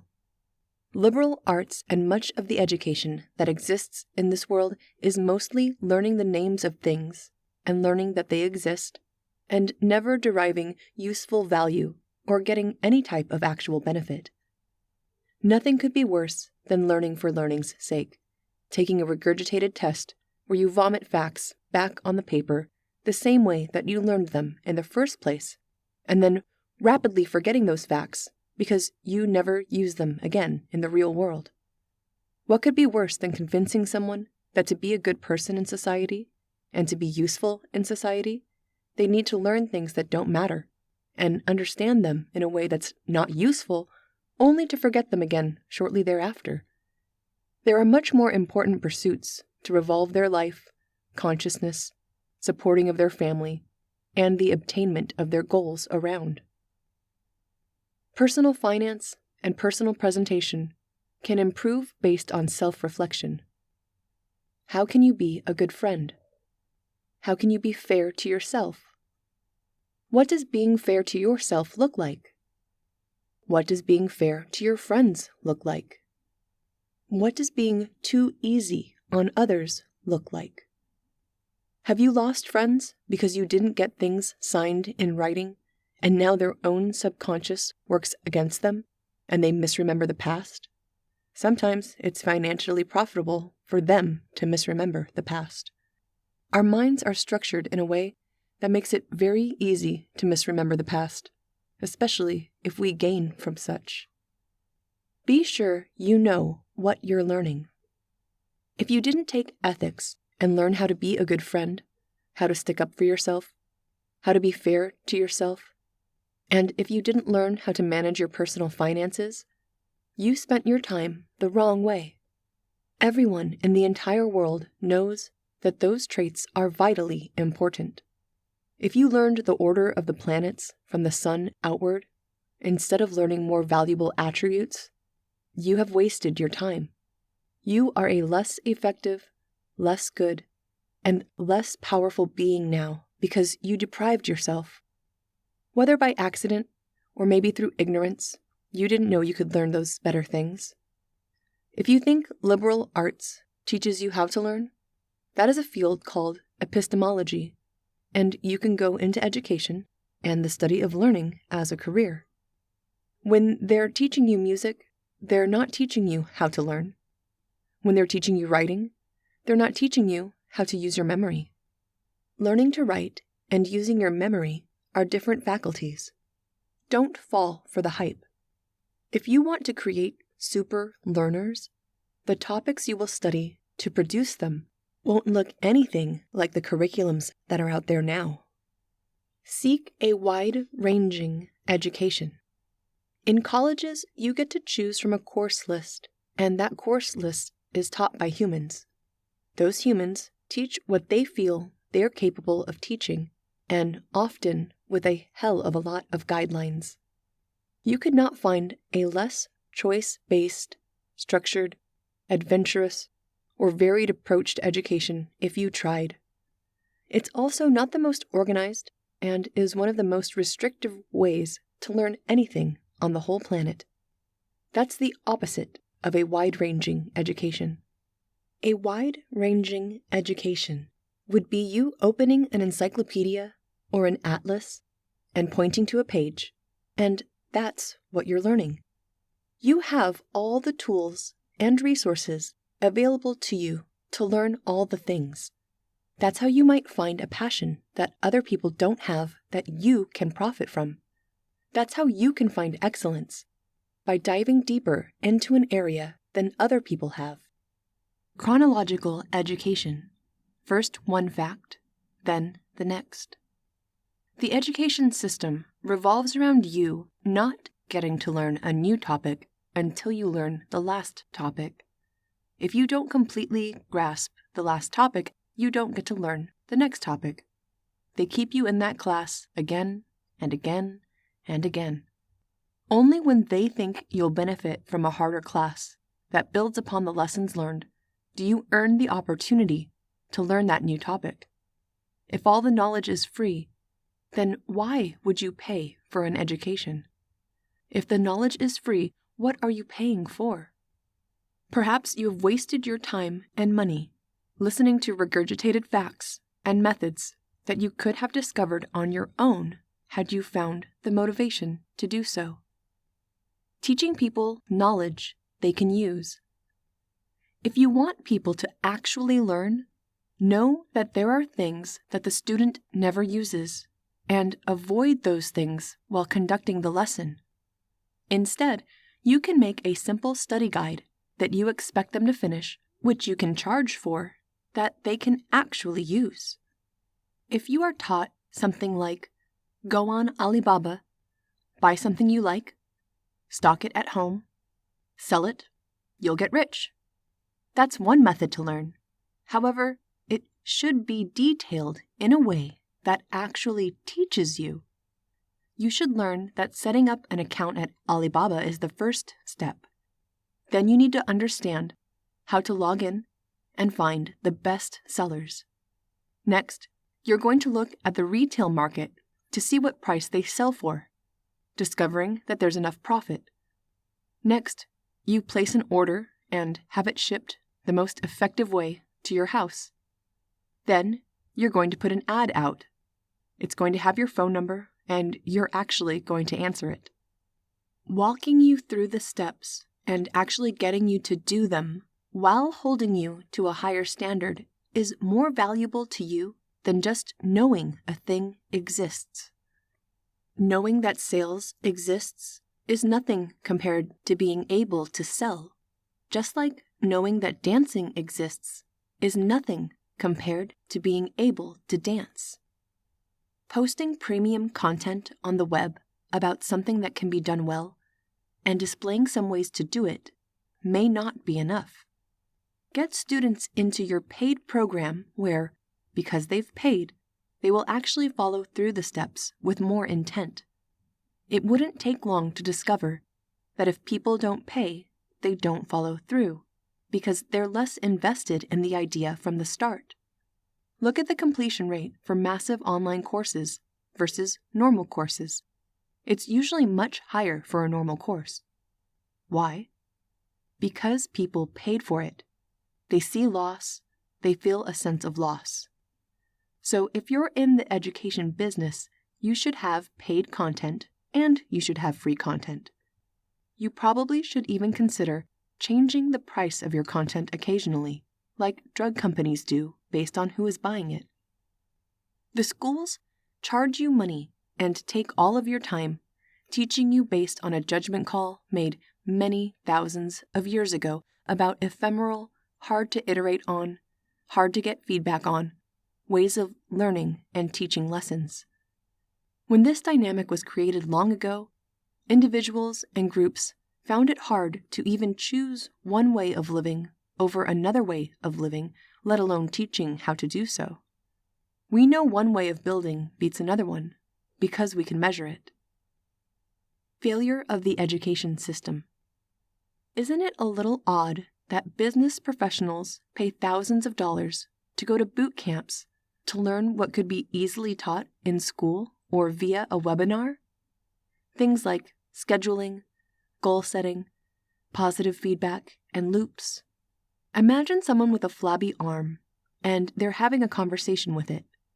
They look at it and say, "I don't understand this, flabby arm. I want it to be stronger." Then they tell it all about the different ways that it can get stronger, about eating protein, about doing curls, and don't forget about chin-ups and doing pull-ups, and all the things that would help it grow. However, it just sits there, and it just doesn't do anything. No matter how many different things you tell it, it never gets stronger. And that, you see, is the reason that education does not work properly. We do not need more people to be told things. We need the people to do things. Value the meaning of words. Diminishing the meaning of the word survivor should be avoided. It's not particularly accurate when everyone is called a survivor, such as a divorce survivor. Using the word survivor here is over-sensationalizing the point. Is divorce usually fatal? What's the point of the word survivor here if you didn't avoid being killed? Should there perhaps exist a new word for a person who has avoided being divorced, as survivors have avoided being killed? Stop breaking the language. Because you endure something negative, horrible, and terrible doesn't make you a survivor. Surviving an encounter makes you a survivor, and surviving means avoiding death when the threat of death is imminent. If you got into a fight with a bear, had all your arms and legs ripped off, and still survived, then you're a survivor. Notice, you still lose the fight badly. However, even in losing, you are a survivor because you didn't die, despite the bear's ability to easily kill you. If there was no threat of death, it's the wrong word. Go make a new word for enduring and living with events that are unfortunate. Don't steal the word survivor from the countless people that actually avoided potentially life-ending circumstances. It's supposed to be a badge of honor, not a badge of sadness. Cancer survivor is a term that's accurate. Survivor of the stock market crash is the wrong use of the word. Sleep. Sleep thought might be better than awake thought. There is a chance that you learn more and think about better things when you're sleeping than when you're awake. It's basically a time when your mind truly gets to decide what it shall focus on. If you never slept, then much more of your focus would be controlled by the media, your habits, etc. Research suggests that sleep helps learning and memory in two distinct ways. First, a sleep-deprived person cannot focus attention optimally and therefore cannot learn efficiently. Second, sleep itself has a role in the consolidation of memory, which is essential for learning new information. Perhaps all the crazy situations and scenarios you dream about are actually more important to your survival and growth than much of what you might be normally thinking about during the day, even though you have more control over your thoughts while awake. Perhaps loss of that control is the key to growing your brain. Focus. There is benefit to working on the unique versus improving or marketing the already known. Unique, useful data is the most valuable to the world. Non-unique data is usually more actionable to you, and ideas are only as useful as people are aware of them. The global awareness of an idea is probabilistic, marketing-based, and trend-based. If you find a great idea that's under-marketed or misunderstood, fix it. If you see an idea that needs to be created, create it. Creating new ideas or testing and proving others is more useful globally and throughout time than creating yet another copy of the same ideas already out there. This assumes that the old ideas already have good distribution networks by having allowed them to spread effectively and have their value judged by peers. Should you build new ideas or spread good but undermarketed ones? Build or spread, or build then spread? Counting from zero. Counting from zero seems illogical until you try to figure out which is the best time to get pregnant to have your child's birthday match the same as your own. Let's say you were born on October 1st. Kids take 9 months from conception to birth. So 9 months after the year starts would be the 9th month, right? September is the right month, right? So you should get pregnant on January 1st. Oh, but wait, it takes 9 full months. 9 full months after January comes October. The end of September begins the 9th month, which has number 10. Now you know why programmers count from zero. This could also be described by, instead of counting from zero, saying 9 complete months, or the end of 9 months, starting the 10th. Also makes it intuitive. This seems similar to the fence post error, where you need n plus 1 because you must end after the end of the fence segment. Intelligence. There is general intelligence, and there is folly in measuring intelligence. Intelligence isn't knowledge. Measuring intelligence is a little misleading. Here is an example. Most people don't know the difference between intelligence and knowledge, so we can throw either word around, the common misunderstanding, by never using the word intelligence as the scientists do.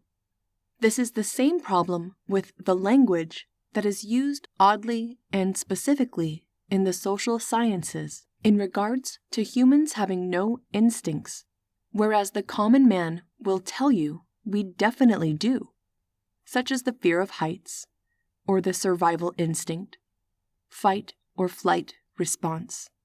However, they don't call those things instincts the same way that researchers don't want knowledge to be called intelligence. Natural IQ selection. Different, while sometimes better and sometimes worse, is a requirement for robustness and progress. Apparently, no one has made the case as to why being less intelligent could be an advantage that could be selected for. First, just because it's not as far along as some other populations selected for trait, it doesn't mean that it is not being selected for in terms of evolution. It just might be taking longer as the result of chance. Second, it takes lots of calories to maintain these brains, and one would assume harder thinking, more thinking, would incur more caloric cost. And third, ever seen a nerd busy thinking instead of lifting weights? Hard studying increases your appetite, even though studying hard, increased brain work, increases caloric burn very little. If there's a case to be made that the smarter you are, the weaker you are, generally, then why wouldn't that be useful in an environment where you're always chasing your food? Have you heard that you can't get hired as a police officer if your IQ is too high? Perhaps they're making the right decision for the resources they have, in that it costs too much to train cops that quit because they move on to better things. Smarts are genetic. If mental illness can be inherited, then so too can mental wellness and superiority. Schizophrenia has about 80% concordance amongst twins, but it was once thought to be bad parenting. Kinetic ability versus potential ability should reduce the fear/hatred of differences in IQ. People overestimate the value of intelligence in comparison to motivation and delayed gratification? How many people are living up to their potential?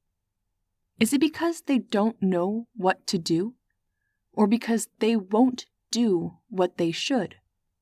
If the difference in results is traction, not horsepower, then don't worry so much about someone's larger or smaller motor. People underestimate the value of small changes in some types of intelligence. They cascade. This is called a cascading advantage. If you learn how to learn faster or better, it cascades across all the new learning. Imagine a bookshelf versus a stack of books. Some people develop tricks early on that are the shelves. Hit a golf ball a little crooked and see how far off course it ends up once it has traveled a few hundred yards. Big G, general intelligence. If you were deprived of basically all enriching information and born on an island, you just existed and didn't have culture, nor heard a joke, never heard a song, you would still have the big G that you were born with. Let's see big G for what it is. It's a useful metric to decide whether there are some exercises that have good fall-over usefulness. If you're the smart guy that's done all the right moves first, you can make gold out of other people's mishaps. Whereas if you're the one lacking, you can't make anything out of other people's greatness. There is an uncanny effectiveness of children brought up with a focused goal. For example, Tiger Woods or Magnus Carlsen. The question that you should have for yourself is, what's a word or description that exists that describes a person that gets the benefits from excellence of knowledge and action and doesn't live without the great benefits of excellent knowledge and action applied in the real world? Is there a word to describe the vast number of intelligent, capable, and genius-level people? Learn a new language in a couple weeks if you want to read a book in that language madness, Wittgenstein-level thinking? By the way, he was 3/4 Jew. It seems to be a lot easier to be a super genius if you're a Jew in this world. What's the word for people that know a great habit but don't do it? Is it hypocrite? Perhaps it fits. A hypocrite will say that people should do something, but they exclude themselves from the set that they call people, or make up a fancy excuse for why they don't need to. Maybe calling those people hypocrites is the answer. On second thought, it doesn't seem artful enough.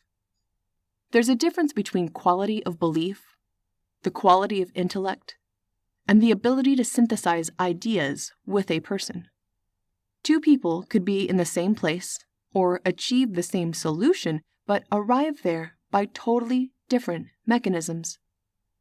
One person may stumble into a local bar because of limited motivation or available options, and determined this was the best bar available, whereas someone else is there because they searched TripAdvisor and read that it was the most delicious place in the world.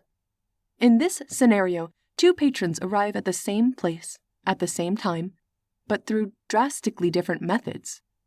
One person found this place due to the end result of a hunt for excellence, while the other patron was there because they had no other options. A lot of ideas and behaviors in this world are arrived at by similarly opposing methods.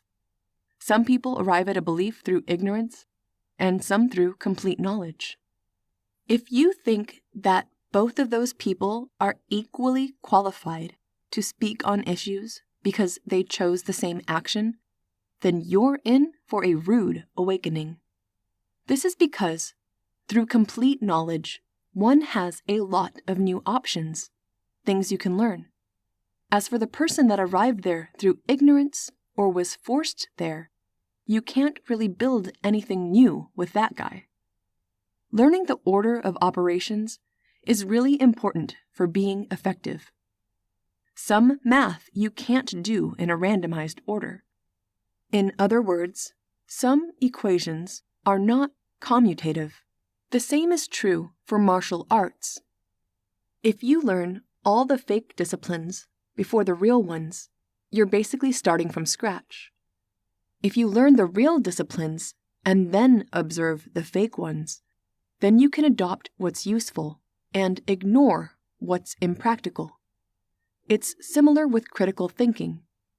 If you take a person that's a great critical thinker and you put them in an environment of stupidity and falsehood, although there may still be a few good ideas there, he's more qualified to pick out the good ideas and ignore the junk.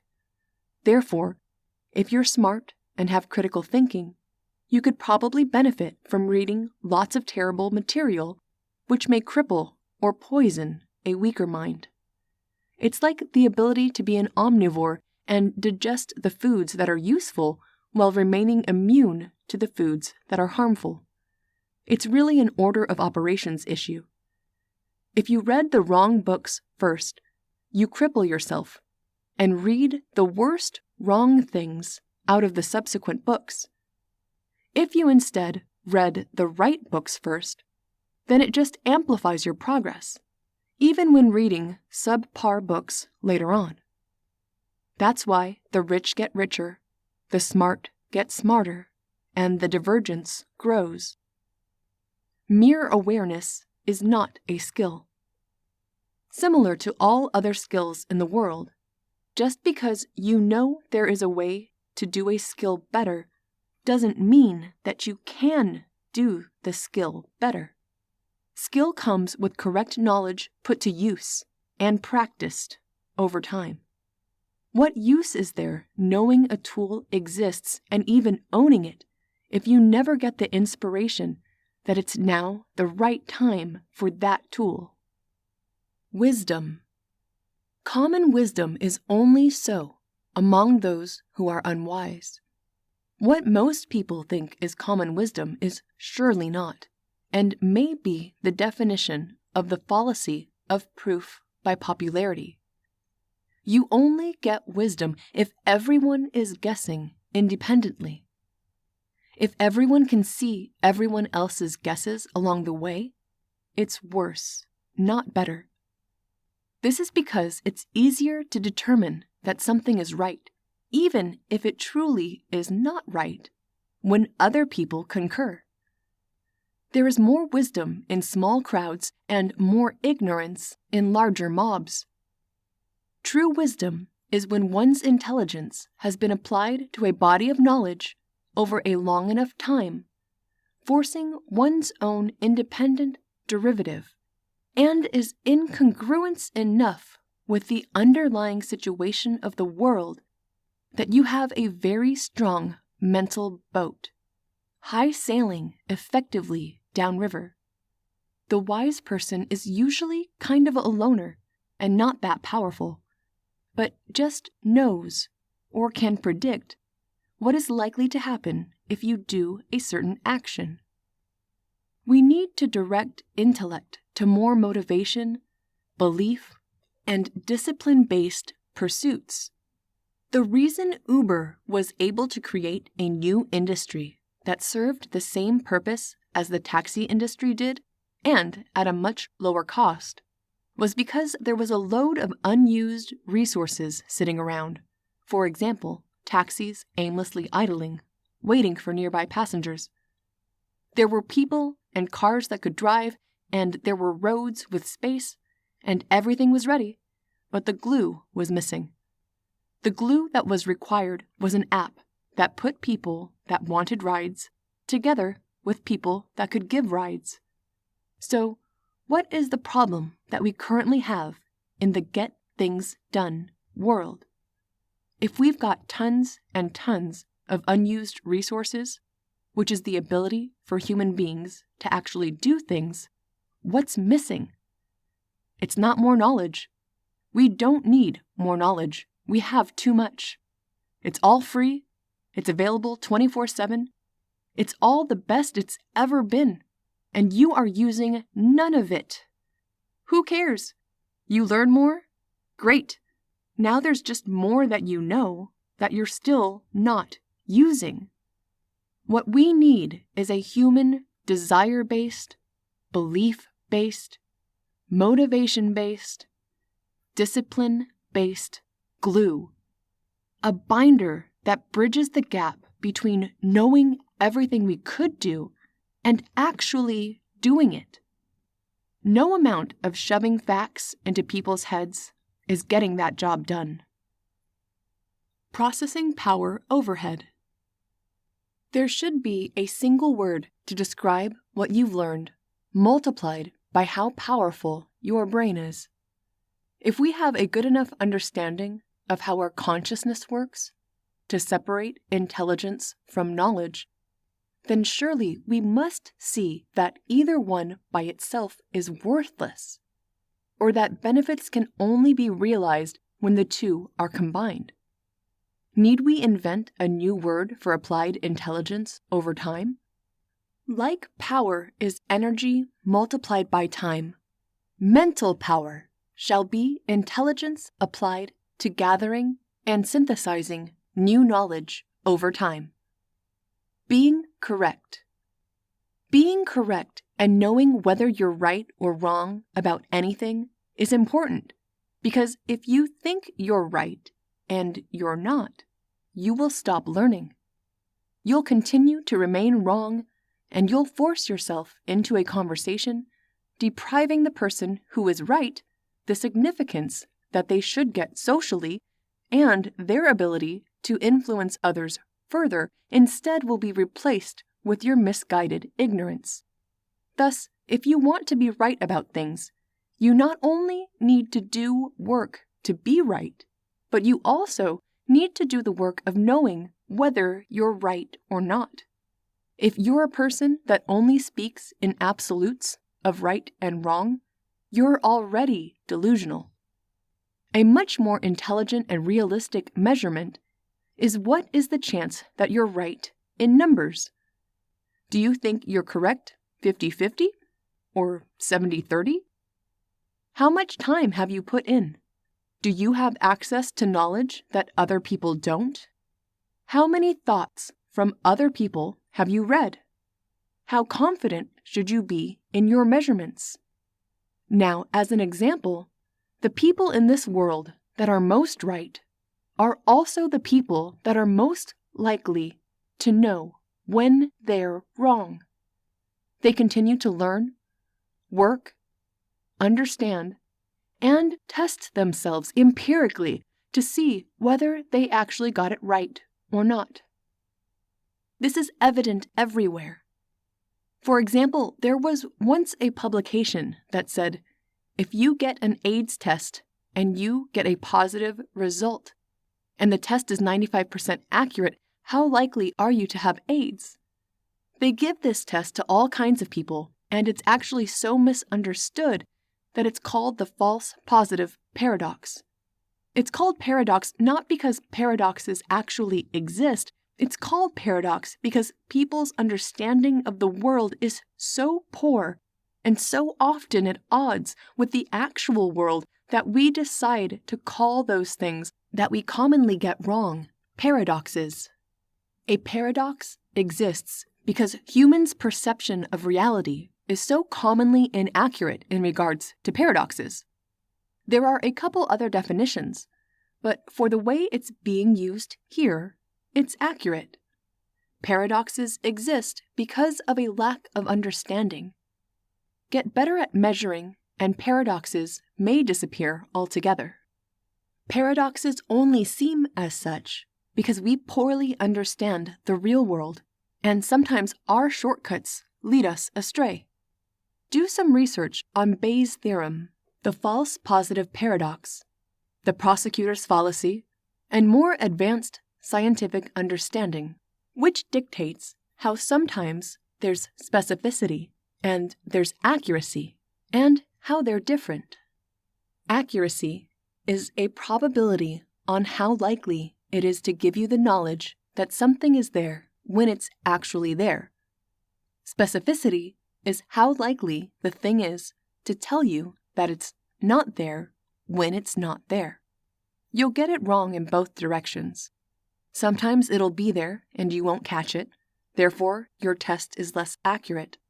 Sometimes you'll think it's there and it's really not, and sometimes it's not there, but you think it is. You end up with this set of 4. Is it really there or not? Did we really think it's there or not? After looking at that table of 4, you've got to do the math for each one of those sections, and depending on how your question is phrased, you can derive those answers that you're looking for. None of those previous examples went deeper into false positives, false negatives, and understanding values of specificity and accuracy. The example above was the most advanced, actual, executable, useful knowledge of it. It was more advanced than the prosecutor's fallacy and the false positive paradox. It was what SciVive found to be the most useful World War application of the knowledge that can form an in-depth understanding of Bayes' theorem. If you just see Bayes' theorem sitting there on a piece of paper, good luck deriving meaning out of it. You have to know what the abbreviations mean. In Wikipedia, the abbreviations aren't well defined, and yet you have to find out what those variables, what those Greek letters actually mean. Sci-vivalists don't like interesting knowledge that makes you less certain. You should inherently love the feeling of progress and excellence, and that only comes with certainty. If you think you know the best burger in the city, but have only visited 3 places, you don't know the best burger. If you don't know why what is right, you don't really know if it is right. AI, machine intelligence. Artificial intelligence has an easy time doing things that you require thought for, and a hard time doing things you can do without thinking. Capture all your ideas.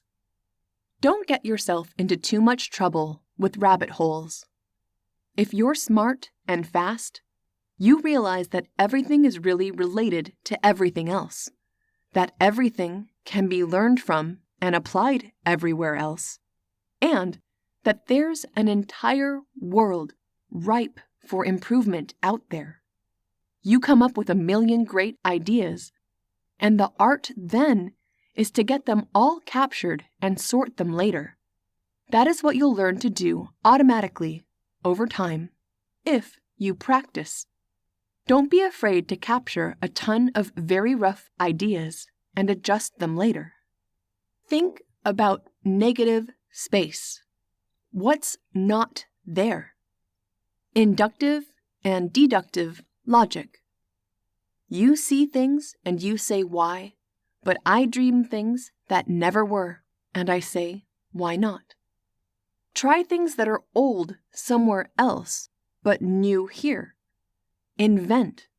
Try ideas that work on one thing, on other things.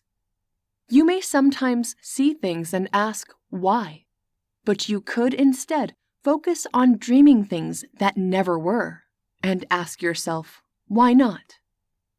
Additionally, you can try reinventing ideas that are old, applied to one field, but are new or untested in other unrelated areas or fields. Try experimenting with things that currently work and mold them into other new areas or aspects of life. Cross-ventions, if you will. Cross-jurisdictions with ideas for undiscovered power. Proof of work and signaling theory. There is a proof of work for Bitcoin, CAPTCHA, completely automated public Turing test to tell computers and humans apart, for websites. And you must have a phone number to sign up for a Gmail account. These are all proofs of work that verify honest communication or identity. These are the same proofs of work that animals use to clean up their mating area, or perform their mating dance, or display those cool colors that say, "Hey, I'm poisonous, so don't eat me." The handicap principle says that reliable signals must be costly to the signaler in order to be trusted. This could be used to generate all kinds of anti-spam and useful social inventions if the effective evolved principle was experimented with to apply it to different places in the real world. Location, speed, size, combination, color, material, sound, payment plans. Take what works one place and see if it works another place. Globalization is one of the simplest forms of this. If a hot dog stand does well in Chicago, maybe it will work in Shanghai. In that model, you just changed the location. Maybe you keep the location, but change the packaging color instead. Maybe you carbonate it. You get the idea. If something works in one area of life, it's very common for it to work in other areas too. What useful and effective evolved strategies can be exported to other disciplines and great gains received? Is the feedback system in eBay a digital execution of what we have in normal human-to-human relationships of trust? Mind you, the eBay account that you're giving your trust to has no face and never invites you to its birthday party. However, the principle still works, and for the same reasons that it works for human-to-human communication. Improve on things that are not new, but are known good. Iterate. This is the meaning of the phrase, artists imitate, makers steal. Tropes. If it hasn't been done in a book or a movie, then it may have never happened at all. Whatever you're thinking, whatever you are experiencing, it's very likely someone in one of these fictional worlds has gone through something almost the same as you. You can learn from what they learned from, or you could meet the author and see what insights he might have into the situation, because he's obviously put some thought into it to make a story out of it. Once you see that all new events are kind of the same happenings over and over with little twists on them, you can export tactics from situations you know how to handle well to other situations you didn't know how to handle by discovering they were structurally almost the same. Certain formats work so well, even the most creative industries copy them over and over again. Trailer formats and lengths, blue and orange covers for movie posters and DVD covers, even the movies themselves. Process of creativity.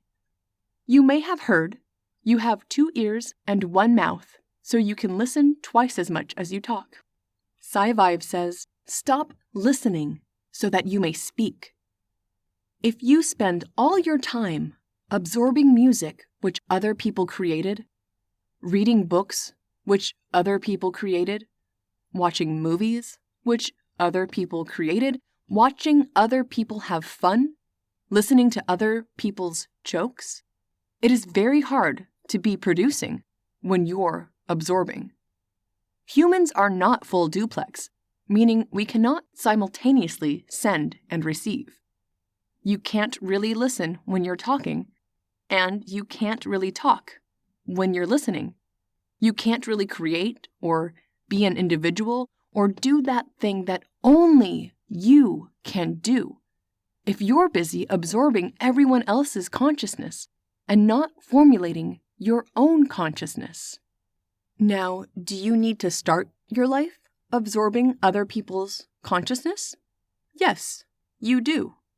You need to learn a language, learn various customs, learn to thrive, eat, break bread, make love, and enjoy life. You need to do that. Once you've learned enough of that, the low-hanging fruit, and once you get the Pareto principle, 80% of the results for 20% of the input, you need to switch gears. You need to give back. You've been a child. You've eaten from your father's hand. Time to be a father. You learned to speak the language and read the words. Now it's time to make your own words. You think that there's not a place in this world that you can have an impact. But if you focus your mind, regardless of how incapable you might think you are, with enough focus, you can make a lasting impact. You don't exist if your mind is only composed of other people's thoughts. You must give your mind the freedom and the blank canvas to paint your own identity, to sing your song out into the world, and be heard as no one ever before you. To be only a mirror of the random media and friends that you interact with is to waste the unique gifts your ancestors passed down to you. Be yourself. Be the best you can be. Choose who that is and don't be lazy with it. Your standards for who you demand you will be are the most important standards you will ever have. Silence is golden. In a world where being creative is so valuable, it pays to know that your brain loves to fill silence with cool ideas of its own.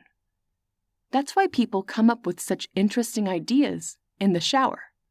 The shower is one of the few places that people choose silence and solitude. Rejecting the noise of the world lets your amazing, autonomous, pattern-finding, and creative brain do what it does better than any other machine on the planet. Generate interesting and possible futures. Sit in silence, but not as a monk trying to destroy thought. Love your thought. Play with your thought. It is the closest thing to the real you you're likely to find if you search. Pay attention to your own thoughts and explore them as you would the mind of someone you've just met for the first time. What's going on in this organic, biochemical supercomputer when you rest your eyes? Shower thoughts and freeing up the mind for creativity. How odd is it that the most resonant name for the idea of unique things you think of is shower thoughts? Why is it that these things occur so often in the shower, yet so rarely in other places? SciVive maintains that we have a whole lot of great processing power in these great brains of ours, and that somewhere along the line, one of our great ancestors, someone, started running their brain constantly. Instead of only solving problems that were readily apparent, our ancestors started solving problems that didn't exist yet. In the animal world, that is basically what play is. You're getting the training and practice that you need without having to risk your life to get it. That's what imagination and deep thought is for human beings. It's our version of animal play. It's what makes us more effective when the time comes. And often, we can even see the situation where our creative thinking will pay off. It's not just the outcome from the environment, i.e., we change our environment to suit us more often than we change ourselves to match our environment.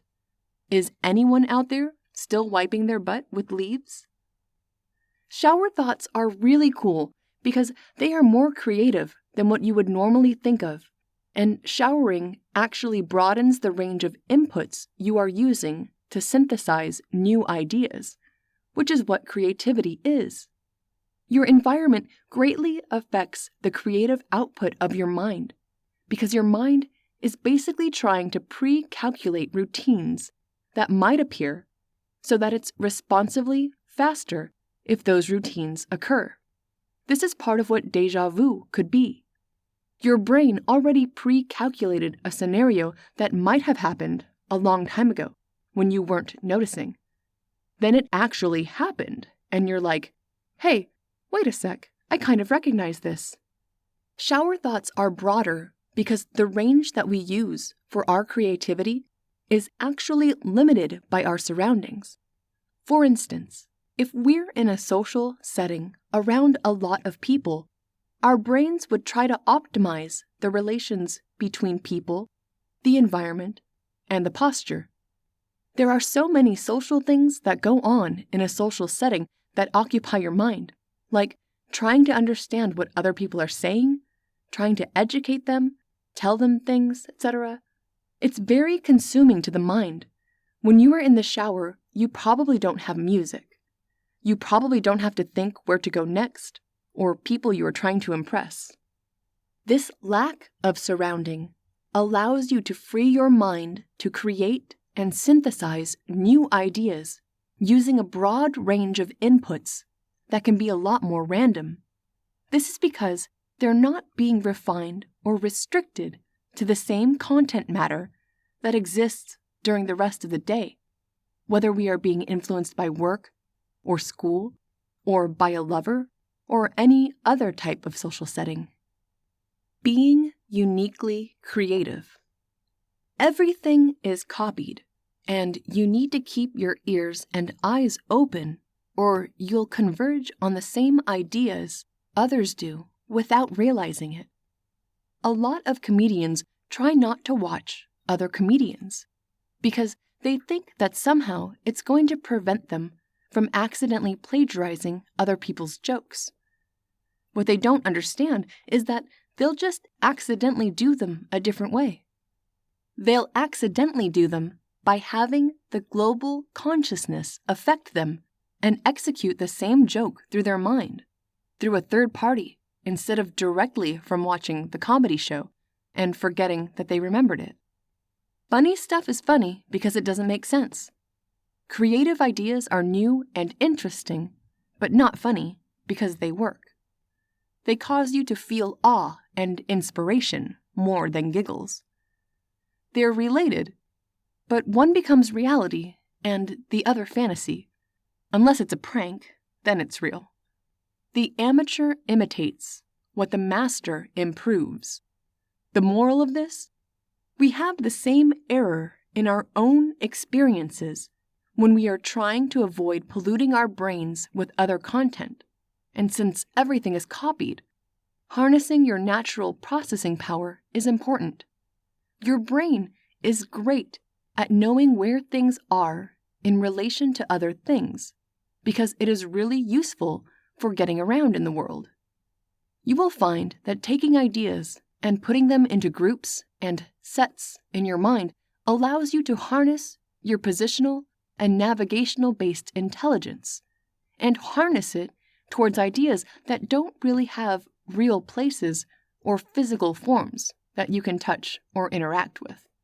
This is part of the reason that set theory and Venn diagrams allow you to understand complex ideas so much easier, because they act as a convolution layer that takes their non-physical form and converts it in your mind into a physical representation so you can work with it. This is kind of like how when video cards were first released, and it was discovered they could solve certain problems faster than CPUs, and that you could take your problem and make it look like the things that graphic cards were good at working with, and then you could harness that power. This is similar to you constructing or inspecting a building.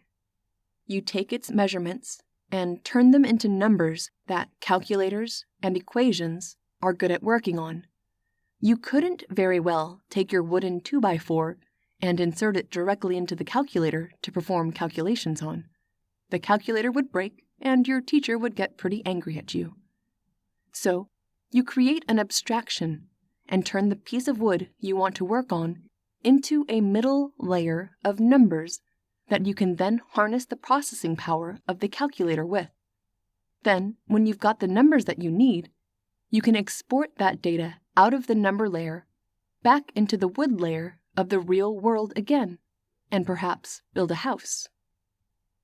When you should worry about creativity, you must build off of greatness rather than try to create your own greatness to catch up and then try and build off of that greatness. You cripple yourself by not catching up to where the world already is. Greatness rarely emerges from a vacuum. When should you make your own martial art? Probably after you've learned a few others, when you will get more out of yourself than you will by leeching others' creativity. Similarly, when should you write your own music? Listening to a variety of already existing music would be a good place to start. If you tried to write music without ever having heard any, you would have to reinvent the chords themselves, but that work has already been done for you in existing compositions. There are ingredients for creativity. Perfect pitch means you can hear a sound and figure out instantly how to create that sound. Food would have something similar. When you taste food, do you know how to make that flavor? You can also relate it to dance. If you see someone do a dance move on TV, can you do that dance move? And how long would it take you to try? You'll find that only some people can, and most people cannot. That's the difference between ingredients and finished output. If you know how to dance and can break a dance set into its little pieces, then you now have those ingredients, and you can combine them into a new and beautiful dance. Just like painting with brushes and canvas, or just like words, if you take a beautiful phrase or sentence and then you inspect the words contained within, does that mean you can create a new, amazing sentence out of those words? There's a place in this world for beautiful sentences, and then there's a place for people that can create them. There's a place for people that can create movies, and there's a place for people to watch them. The universals that SciVive is most addicted to, that allow one to create new things, are surely not even of interest to anyone else unless they want to create new things themselves. There are a lot of people that are happy to eat without watching the butchering of the animal. Creative excellence. If you identify what excellence is, the components that make it up, and then mess around and mix things together, whether it be different sounds, the correct beats, or different colors, shapes, and textures for art, then you transmute those into what might be an okay-looking form that hasn't been well marketed yet. You can create quality production. Any creative art that didn't require insane amounts of training, such as actually playing an instrument instead of sampling it, singing instead of having someone else sing or sampling it, actually using digital art tactics or the assistance of others to execute an idea visually or animate, you can create beautiful things even if you can't specifically do the thing yourself. Many books are written by multiple parties. There's an editor, there's the illustrator that does the cover, there's the person that writes the text, and sometimes there's expert consultants that you go to see whether these things are done properly. All you need to know is what excellence looks like. Mix it up, mash it up, and through that exercise, you might discover a new form of excellence that people didn't see previously. Now, you've not only permutated something beautiful, but you've also added to the science, which would amplify and allow others to go and further expedite beauty based on your new archetype, and that has exponentially multiplying effects throughout time. Best application of the human ability. Part of the reason why it's so hard to train people to be creative is that there's no feedback loop by which they can, without someone else's trusted input, be told that what they did was actually worthless. But if you're building a website and the website doesn't load, you know it's garbage. It's not up for debate. If you draw a graphic, you might think it's great, even if to the rest of the world it is not. Having aesthetic understanding inside your brain as a human, even that is pretty common, which is why you don't see people walking around wearing garbage bags, usually. It's because people think that looks ugly. Know it feels bad, looks bad, smells bad, and sounds bad, even having never done it. They have aesthetic internal programming which tells them when something is weak. The more advanced the creative topic is, the harder and harder that feedback loop gets. You choose an infrastructure. You choose a lifestyle. You choose a way to write a passage, a sentence, a paragraph, and you have no realistic way of knowing how far, percentage-wise, you are into the greatness that could exist. Therefore, it's hard to know when you should stop going down a path and work on the next project. It's hard to know whether what you've built is the best it can be or not. The more creative and complicated your work gets, the harder it is to find a feedback loop to help the world train your output. A feedback loop says, "Hey, that's good, do more of that," or "That doesn't work well, do less of that." The quicker and more obvious those things are, the easier it is to path against your own will, or with your own will, to greatness. You may sometimes get these creative ideas where you can't even generate your own internal, reliable opinion on whether or not it's menial, let alone search for an external trusted opinion. Now you can't test it, and you end up with more variables, and it is much more of a function of your original search space, your creativity, than it is your ability to properly path through that search space. You may see a lot of great software come out of America, not because they're better developers, innately, but because they might be more creative. Maybe they are more aware of what is possible than someone that can just do the one job that they are aware of well, but botches jobs up that weren't specified properly. A creative person, as they're coding and doing it imperfectly, sees that it kind of isn't what you should have wanted, and then lets you know, "Hey, you shouldn't have wanted that, so I'm going to build it differently. Thank me later." You should understand how important feedback loops are concepts, as described in the book The Design of Everyday Things, written by Don Norman. The book illustrates good user interface and good usability. This is another way of saying human beings use it properly to the best of its ability and enjoy doing so. That statement mandates two things. One, that the available ways to use the interface are declared to you so that you can experiment with it and see which ways work. And two, which ways don't. That's the feedback loop. The important part is the synthesis, the highest and best application of the human ability and spirit to create something which has never before existed and is excellent. Synthesis is the mental sex which produces beautiful thought offspring. Wavelengths of creativity.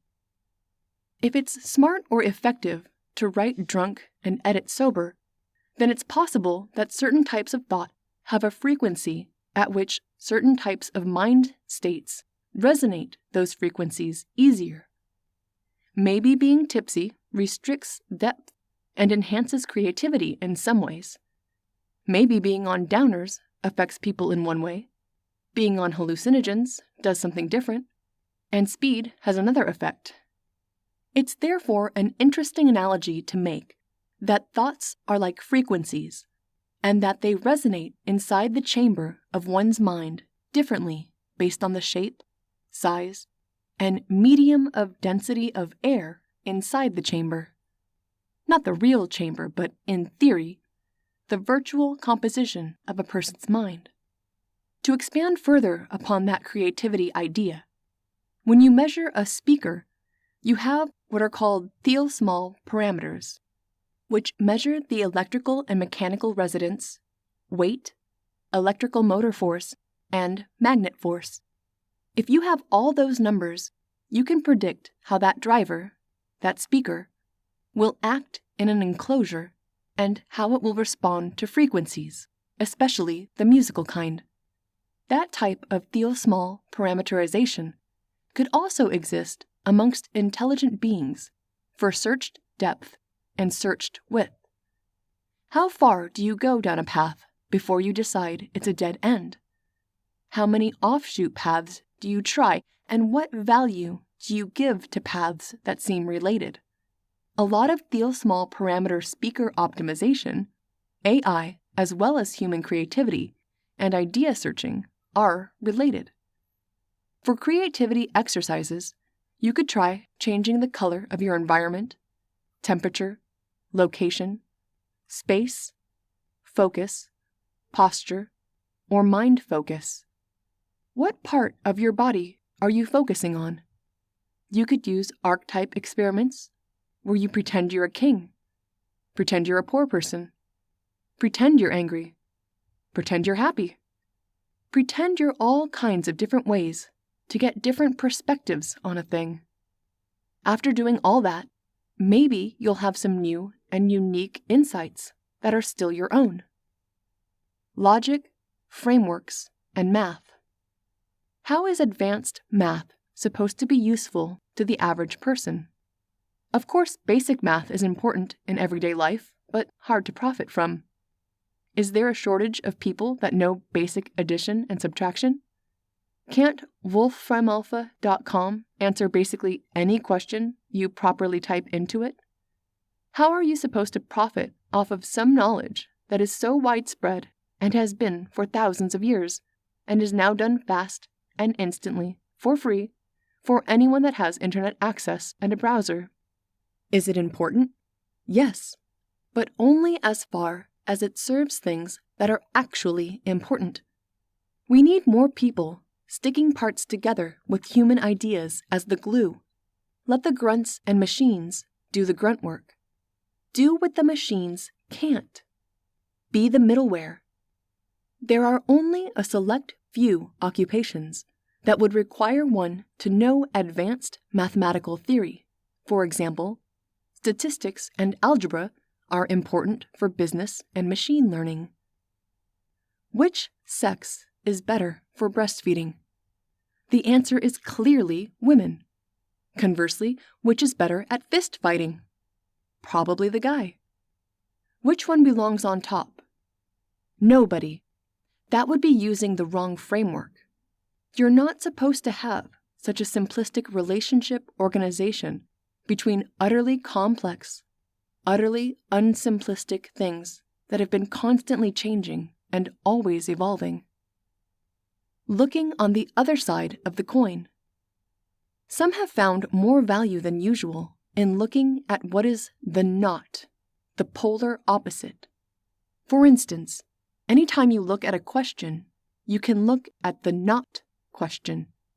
There's a natural example in the programming of humans with something called frustration. This helps dictate that they halt what they are doing and go do another thing, because otherwise they would just get stuck in a loop and keep trying the first thing until they died of hunger, their arms fell off, or whatever other failure mode they hit. The example consisted of several options. You could either get them to stop by hating what they're doing, or by really liking the next thing. And from a programming perspective, it's much easier to hate the one thing you have obviously in front of you than to be drawn by the vastness of everything else out there. It would be too hard and abstract to find a trigger in everything else out there to cause a halt. Because chunking and nesting ideas is a powerful tool, it's useful to zoom out really far and make what you're looking at really small. This way, you get all these new little hook points you can anchor the data to in your mind. It's sort of like seeing the forest as a forest instead of only seeing lots of trees. Advanced logic. Let's look at advanced practitioners of logic and how to have the best grasp of logic. It's rather unfortunate that when you analyze some of the most advanced practitioners of logic in history, their lives left much to be desired. You take Wittgenstein, suicidal. He hit women, and was a little bit violent towards kids if they didn't get their math right. He changed his view on religion a couple of times. How does that happen? You either got it right or you didn't. You don't really get the luxury of switching between one stupid behavior and another, unless your mind is one that is forced into understanding the unexplainable. Some minds tend to fill in the blanks with false logic. Just to give you an idea about how respected Wittgenstein was, he actually was a student of Bertrand Russell. Bertrand Russell admitted Wittgenstein's superiority, and it basically changed Wittgenstein's life. At that moment, Russell knew he'd never be able to add to the science any longer because there was someone else who just had it better. This is despite the fact that Wittgenstein had only written a children's book and released 3 or 4 publishings in his whole lifetime. One of the most widely regarded good things that ever came out of him had to come out of his notes after he was dead. You even see other people, like Schopenhauer, who had to come up with a logical framework to describe why he said that aestheticism was great, but then he hoarded things and was more hedonistic. His logical excuse was that to be a philosopher, you need only build ideas, not be the ideas. You can sculpt a beautiful sculpture without being beautiful, and you can be beautiful without being a sculpture. That was a nice excuse, but most people see that if you don't use what you claim to know and what you claim is amazing, you greatly reduce the confidence in what you're saying is true. To have the best grasp of logic, one of the best grasps of logic that the world has ever seen in the history of mankind, and yet seems to further execute logic in your own life so ineffectively, review the idea of God. It's somewhat like football players. They're amazing at what they do, but then in their personal lives and their financial lives, they're definitely not as good.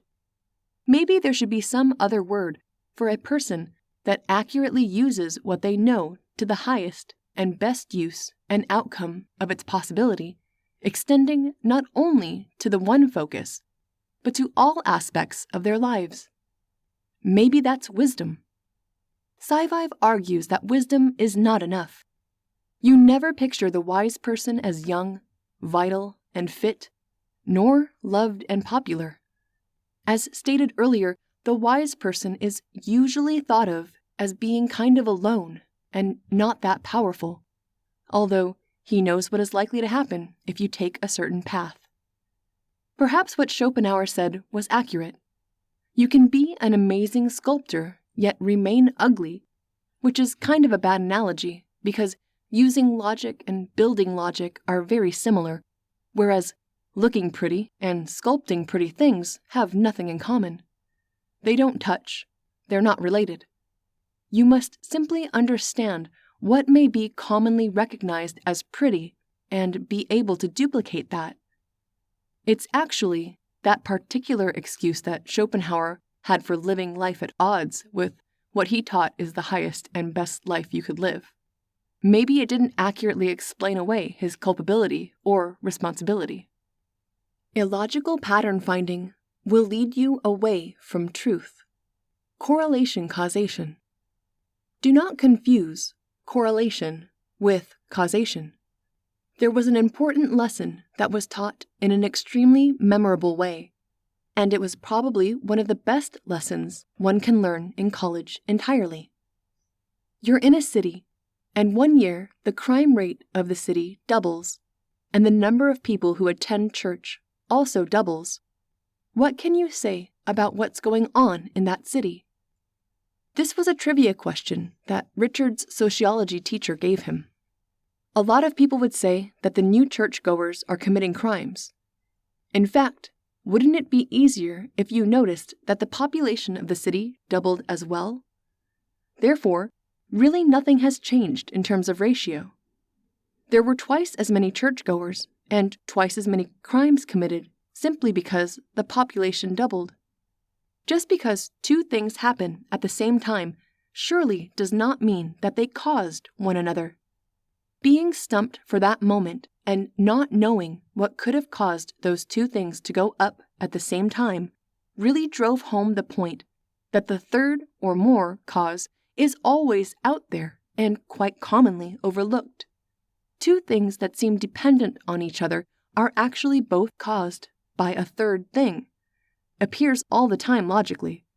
SciVive believes that these serendipitous feelings and pattern-finding feelings are yet another effect of that third cause discovery, that third causes are probably much more common than we think they are. All the topics that are cool and smartest in the world, you don't understand, because they're the smartest in the world. It takes people a lifetime of dedication and education to even get to understanding what's already out there, to have the hopes of building on top of it.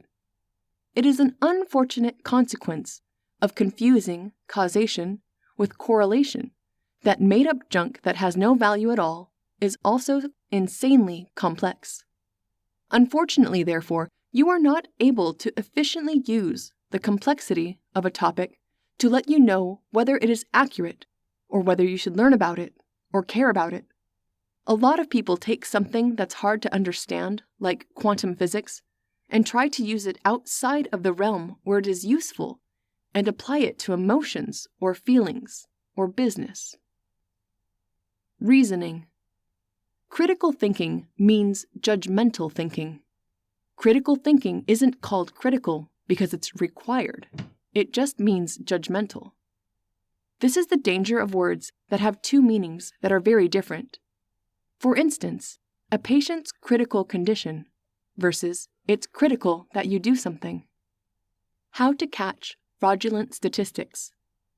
How do you catch fakers of data? Benford's law of controversy states, passion is inversely proportional to the amount of real information available. Benford's law states, in any collection of statistics, a given statistic has roughly a 30% chance of starting with the digit 1. That's how you can catch fraudulent numbers being generated by people instead of reality. Avoid the downsides to having just one inaccurate idea. The downside to having one inaccurate idea is shown immediately. For example, if you believe that the unborn have rights, it is pretty justifiable to go prosecute abortionists. One can't really know of a way to disprove that idea. The first wrong idea facilitates more wrong ideas here. It's better to not have the wrong idea in the first place. Unborn people are not people. It's not everyone's job to use all of their sperm and eggs to make you happy, Mr. Advisor Guy. That guy just has to understand that the unborn aren't people and do not have rights. And even if they did have rights and they were being abridged, killing the would-be parents who have already been born isn't the right solution. Christopher Hitchens quoted someone else saying that, for bad men to do bad things is quite simple, but to get a good man to do bad things, you really need religion. Understanding.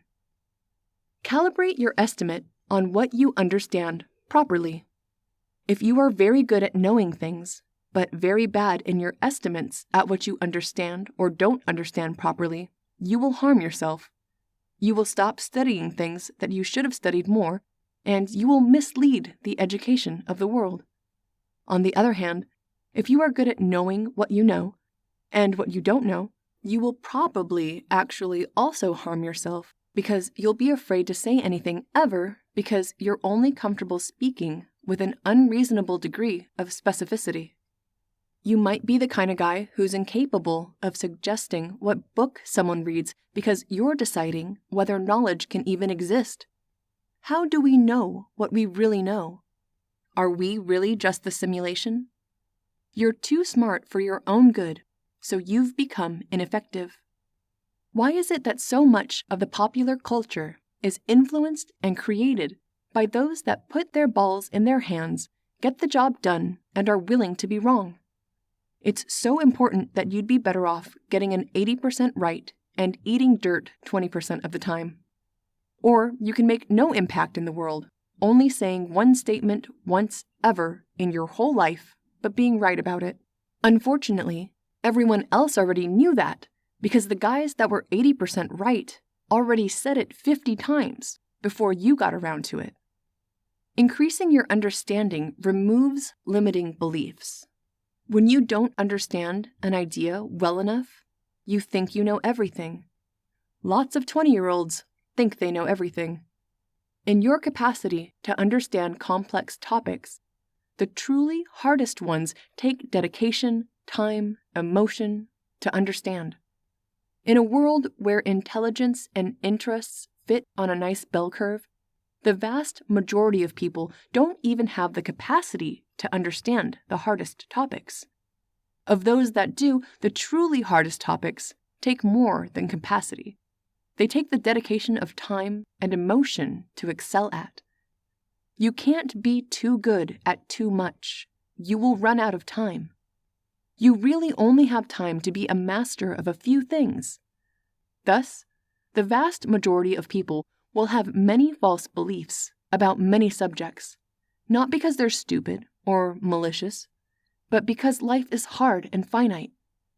When you have to hand over your decision-making to experts because they're the only ones with a hope of being right, then whether you are correct or not basically comes down to whether you choose to believe the right expert or not.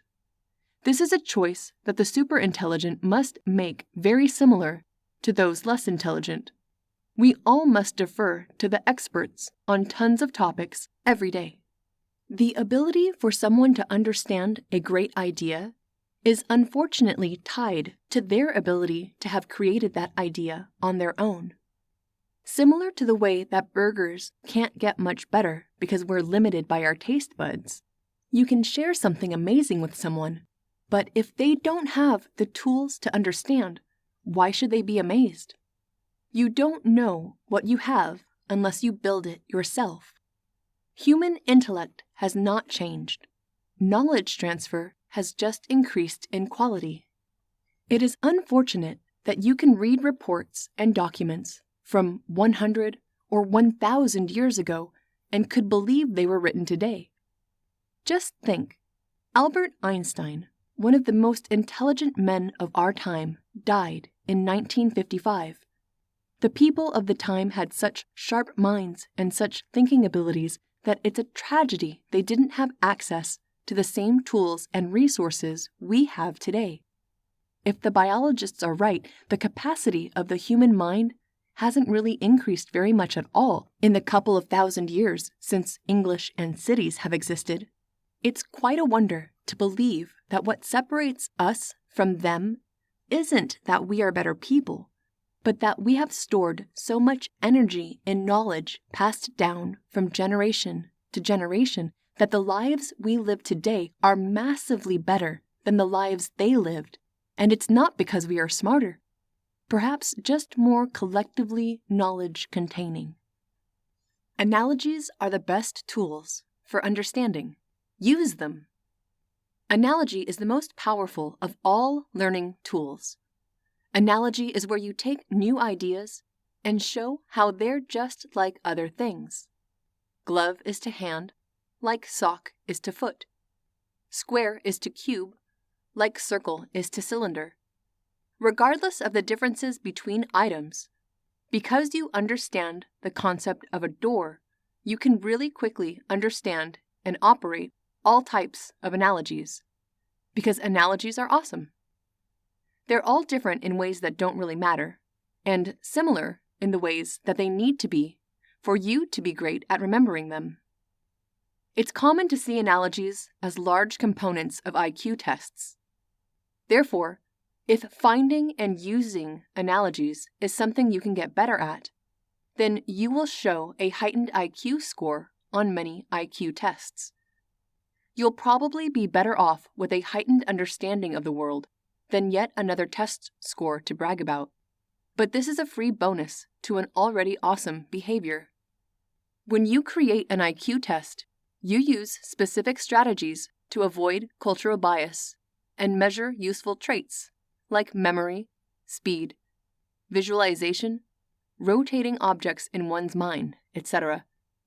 Why not just declare the results by category?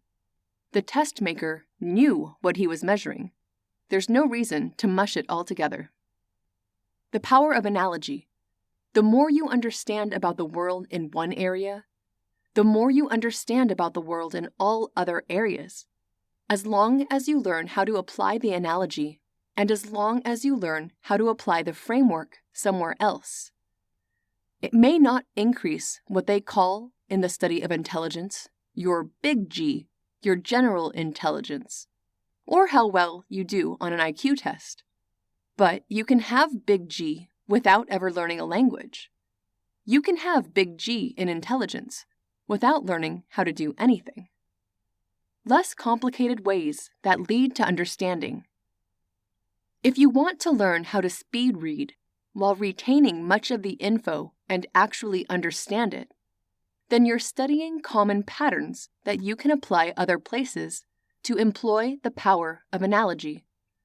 If you're using tools that shift the words in front of your eyes so that you don't have to move your eyes in traditional fashion from left to right across the screen, that trick is proven to work. Everything else that you study that attempts to teach you to speed read just makes you think you understand more, but in reality, you're smoking through the pages, reading a lot faster, not absorbing a lot faster. Basically, throwing more information in the garbage. However, at the end of throwing all that information in the garbage, you think you know better than you did. Then they test it. SciVive will say it here now. The world does not need speed reading. The world needs speed understanding and faster, more complete comprehension. Since understanding isn't something that happens better at high speeds, increasing the speed at which we understand isn't the right solution. Utilizing an inferior method of understanding faster is crap compared to finding a better way of understanding, which is inherently faster, not because you're doing it faster, but because it is a better analogy, a better example, a simple, less complicated way of understanding.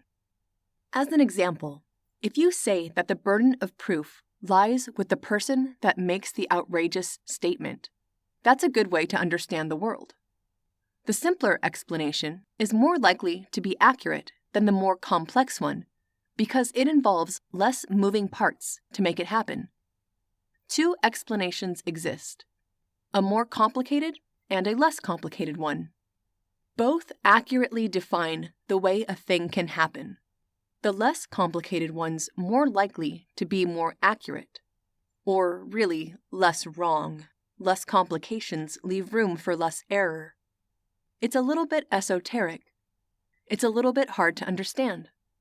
Another guy comes along, Bertrand Russell, and he has a funny little saying called Bertrand's tea kettle. Bertrand says, one could say that between us and the moon, or us and the sun, orbiting, is a tea kettle. And if you can't disprove that, then we'll just have to take my assumption that it exists. It's an example of proof through absurdity. This may not be an exact fit, but you could say it's the power of analogy. When you learn martial arts, there are certain moves where if you miss a couple frames, you're weak from a couple frames. You would only know about how many frames a move costs you if you've studied video games in the fighting genre. When you design such games, and you give each character a certain set of moves that he can do, it's like a giant abstraction on top of the game rock, paper, scissors. This move beats that move, but not this move. And then you've got timing relationships. If you try to charge up one move, then you're weak and vulnerable during this period of time. You can, though, bait someone to try and take advantage of that weakness, and then immediately take another action to counter it. Understanding that executing ideas in business, or in punches and kicks, take an amount of time to execute. Your opposition, unless you're a perfect negotiator or fighter, can tell through your stance, timing, and what you do with your eyes and where you put your weight, what you might throw. This is because they've seen it before. Visual diagrams for understanding can hurt you. If you're watching your macros as a guy that works out, how often do you actually reference the food pyramid? Never. You just have the macros memorized. If you're doing the math, do you actually go back and look at the unit circle to decide how to do your calculus? No. These contrivances of people thinking that some triangle or pyramid might add to people's understanding actually tends to hurt people's understanding.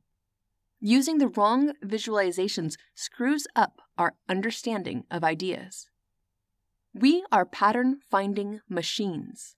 Let's make use of it. We create patterns. That is what music is. That is what language is.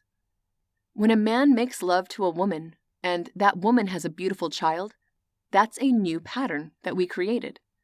Not totally consciously. Maybe parts of it, but we choose those traits. We chose that time. We chose to give ourselves fully to another person. That's where cool people like us come from.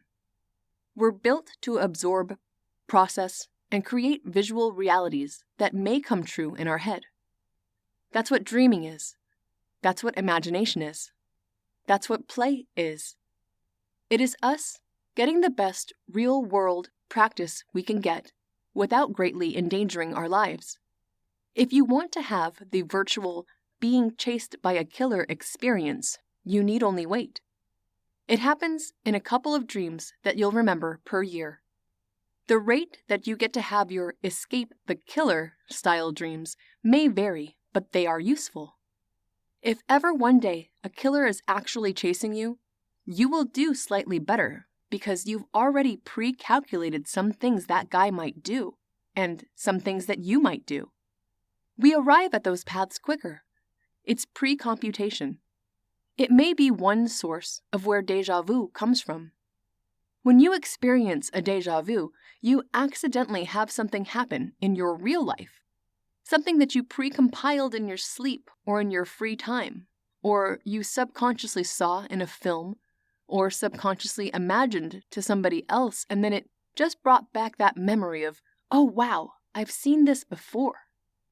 How religions emerge. If you put a kid on an island, he'll invent his own religion and ritual. Let's say you take a kid, as soon as he's born, and you put him and a robot on an island. The robot feeds the kid until he can handle life on his own. Even if the robot never talks to him and never teaches him anything, that kid is going to find patterns. This is because pattern finding is useful, and those patterns will probably turn into stories. If he ever meets another person, he will tell those stories, and then the opportunity for collectivism and collective benefit and teamwork will exist. The people that believe the same stories will group together and outperform people that don't believe the same shared fictions. Thus, it's not that religions are inherited, it's that religions, in isolation, would emerge for the same profitable reasons that they always have, because pattern recognition is useful. Memory and therefore storytelling is useful, and working together is useful. Learning and transmitting knowledge to another person is done through story, the story of imaginary futures. What is instructing? Instructing is taking a pattern found to work and sticking it in someone else's head. If you imagine a world that doesn't actually exist and we just stick it in your head, then in that other alternate world that you can say is current or past, it doesn't abide by the rules of time because it doesn't really exist. It only exists in your mind. The details are up to you. That same pattern finding, storytelling, and collective profit will cause religions to emerge. This is because the time and processing required to generate a bungled story that is cool to tell, cool to share, and cool to gather behind is a much lower bar and standard than something that we haven't been able to find with all of our advanced technology. It's cool, compelling, easy to tell, easy to follow, and maybe seems to be a factually, scientifically accurate and true story. We've got a lot of cool stories everyone believes. They're all wrong and mutually exclusive. Even if, by chance, one of them was actually right, all the other ones are still wrong. The vast majority of religious and spiritual stories that everyone tells are wrong by their own definitions without any other research whatsoever, because they disagree with each other. Whichever one's right, all the other ones are wrong. The threshold that pattern recognition, storytelling, and collectivism emerges in the behavior of wrong beliefs is much lower than something we've not found yet. Science hasn't become a religion at all. Nobody goes to science school on Sunday and prays to the science god and sleeps with or marries only other science-following chicks. It's not a thing. That's why even if you find something that works, if you don't have all the other cool stories and side benefits to believing it, it can't compete with religions. Perhaps the closest we have to that kind of collectivism is Judaism. You're a doctor, you're a scientist. Okay, and we're cool with you hooking up with our daughter. Not a doctor? And not a lawyer? Maybe you're not what we want for our daughter. Culturally, Jews regard saving, investment, and learning as valuable. Other cultures value adventure, craziness, drinking, partying, things that are the opposite of investment. You're investing in the death of your liver, which isn't really a good investment at all. What did your liver ever do to you, except try to keep you healthy? The point is, emergent properties exist, and they're not often inherited.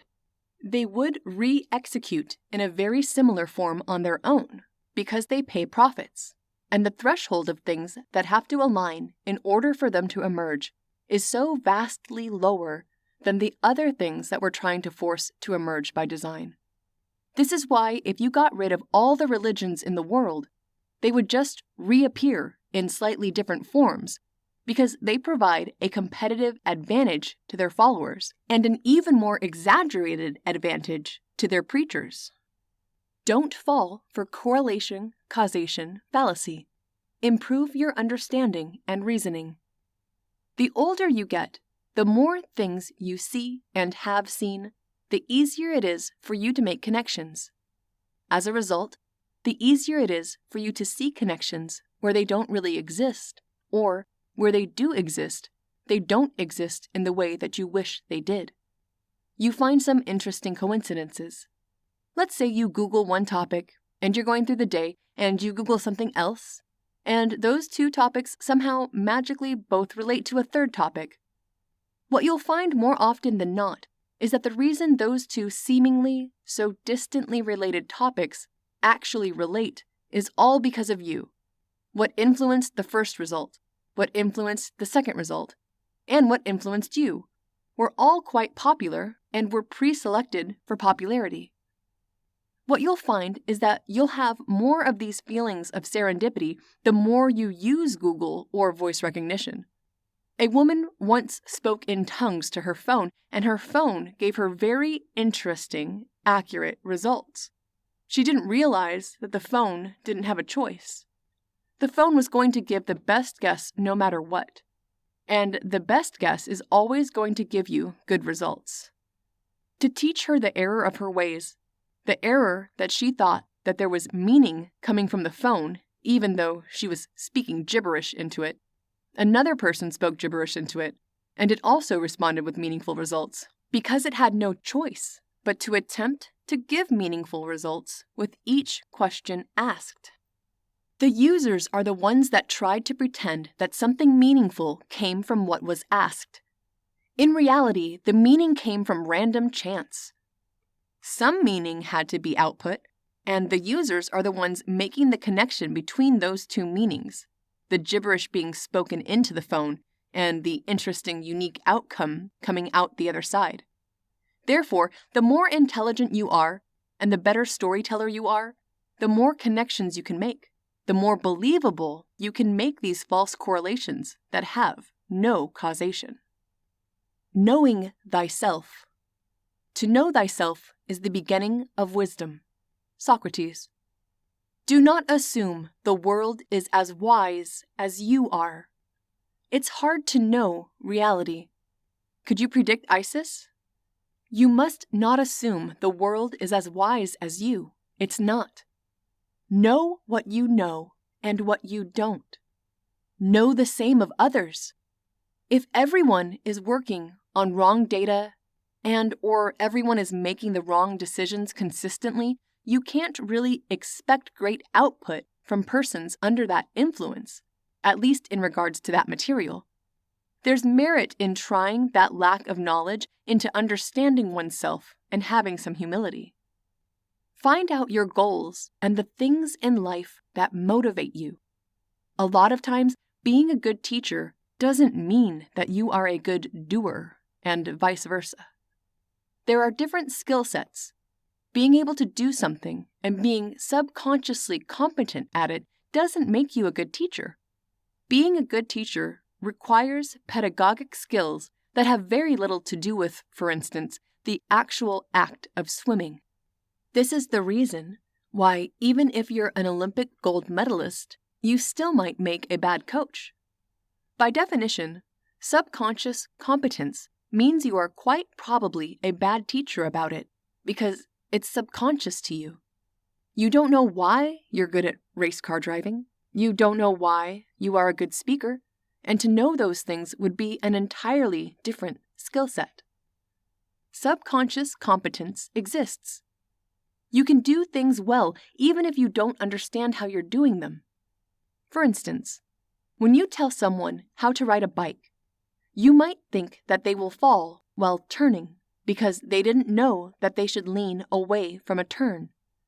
This doesn't happen often because they learn and execute it subconsciously.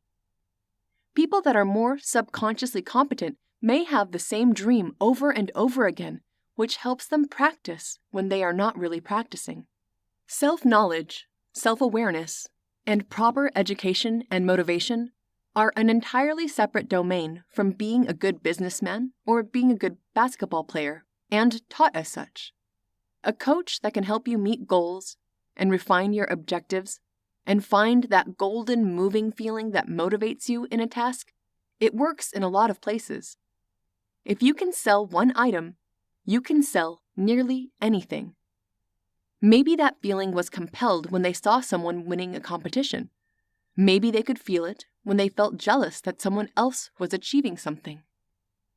Memory. The organizing of all important things in a world that is super complicated means more than your brain can comprehend.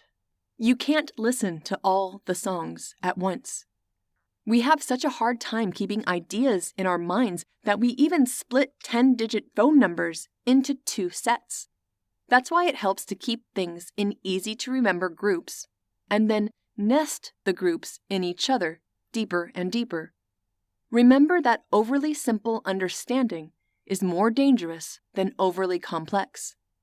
Overly complex might take a long time to digest, but digest over simply, and you might never discover that you were missing important parts of understanding what they used to think back when we didn't know as much about the world. These types of images and phrenology images, this secondary consciousness, is something we just learned recently. Don't become a memorizing machine or rely on your memory.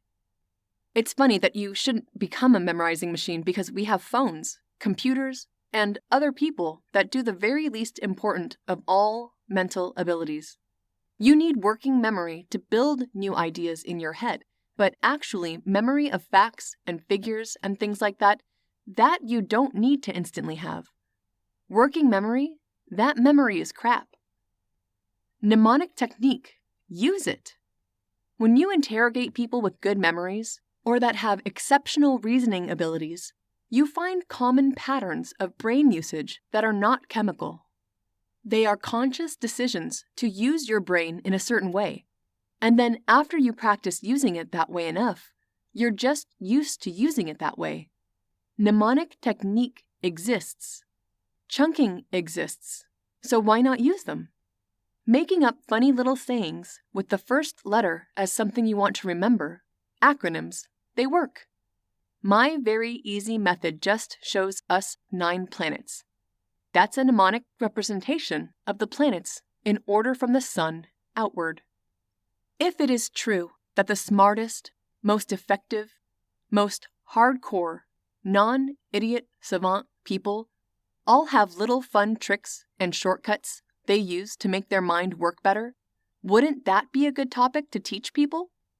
Wouldn't that be a topic that could pay dividends forevermore? The answer is certainly yes. What do you know? Mnemonic technique has existed for thousands of years. Using mnemonic technique lets you know what's important, so you can take action. A common mnemonic technique is putting names in alphabetical order when meeting new people.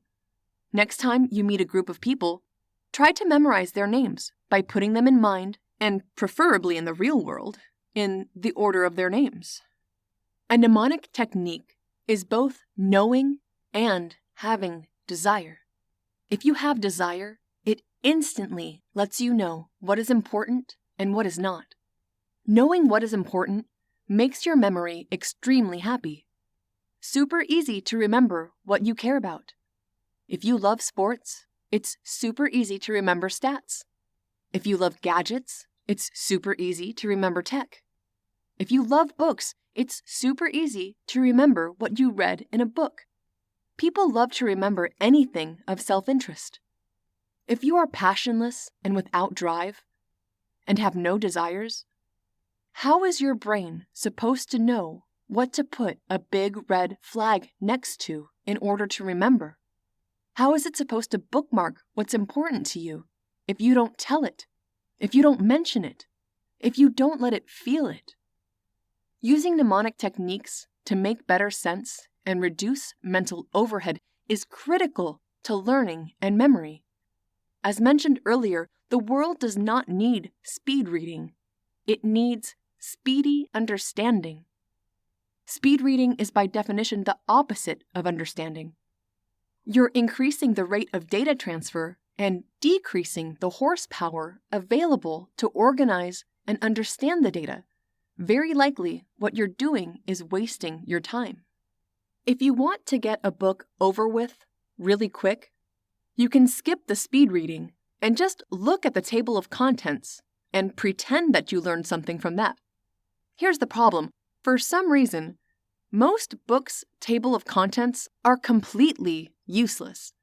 It's unclear as to who invented this in books lately, where an author tries to make the table of contents so vague so as to only be useful for someone that has actually completed reading the whole book, so that they can translate your negative, vague chapter titles into something actually meaningful. That, fellow readers, hopefully does not follow the guidelines of good style issued by the Associated Press.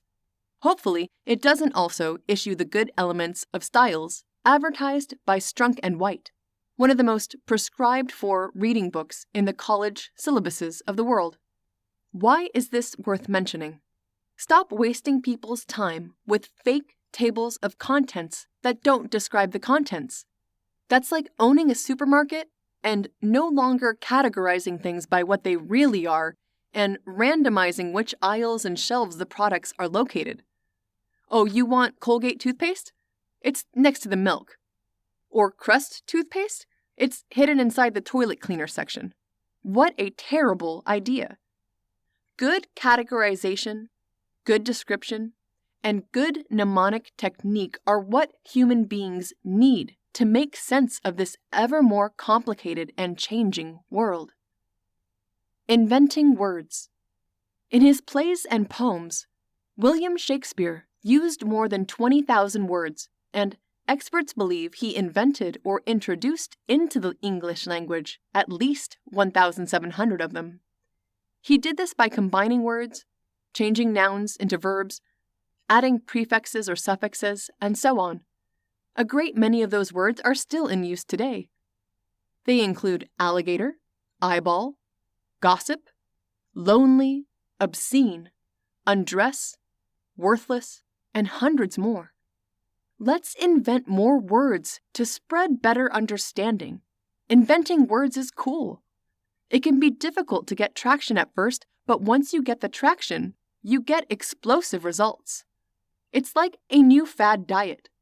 If your new diet doesn't become popular, you don't have much impact. But if your diet does become popular, you're going to change the eating habits of a huge portion of the planet for the period of time where that little fad diet was fadful. That's a funny word, fadful. Thus, if you coin new terms and have the courage and influence to get them to stick, you bring into the global consciousness an easier path to execution for that subject. For instance, there was a time when the term branding didn't exist, and then people figured out that it was something that worked, and branding became a new strategy term. They assigned it a word, and the branding term is now all over the place. You're going to find that in many examples of human wordsmithing. For example, feeling the burn is a coined term. What's feeling the burn? Oh, that's when you work out real hard and your muscles feel like they're hot. Someone hears that and thinks, oh, feeling the burn, that sounds good, I like that. Now people are much more likely to work out until they feel a burn. So by coining terms and pushing them to stickiness, if they can be made to be sticky, you further influence actual behavior. It helps to have them sound nice, feel nice, be imaginative, have those little hooks that make mnemonic techniques work. Then you can, for the rest of human endeavor and for the rest of time, as long as that word is used, greatly influence the actions that people take. SciVive is a big proponent of taking what is true and commonly known these days, but no one ever uses it, because there's no word for the simple, actionable action, and design a word for it in the hopes that people then actually do the action they know of. Make cool sayings to ease understanding of ideas and name patterns. You can find the disappearing middle for a logical fallacy. All these examples we have of parables and easy-to-understand sayings makes understanding complicated ideas a lot easier, because if you didn't have those cool sayings, you might never understand the idea. Some concepts are hard to understand. When you name a pattern, it's easier to recognize it and use it in the future. Anthropomorphizing ideas is effective. Turn a lot of ideas into people, because people are used to dealing with people. A way to look at life choices. It's interesting that learning frames can help one understand more about the cost of movements and actions. How many frames does it cost you to try and use a move in a game? With that understanding, some are able to extrapolate it to business and purchasing, and to choices that you make in your life, and to other systems that have feedback, that change based on what you do. Just like a fighting game. There's another person looking at the same screen you're looking at, who's trying to figure out what you're going to do, why you're going to do it, anticipate you, manipulate you, and win. In a fighting game, it's very clear what the goal is: to get rid of the other player's health bar. At that point, your opponent then loses the round.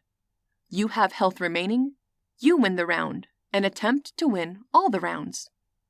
In the real world, it becomes slightly less clear, because everyone's got different goals, different bars other than simple health.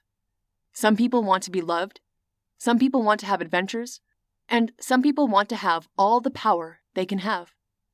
Some people just want to be at peace. Some people don't want to be here at all. They can't wait to get off this trip. Everyone in this world has a completely different set of responses that are kind of hard to predict unless you become a master manipulator or an expert at human behavior.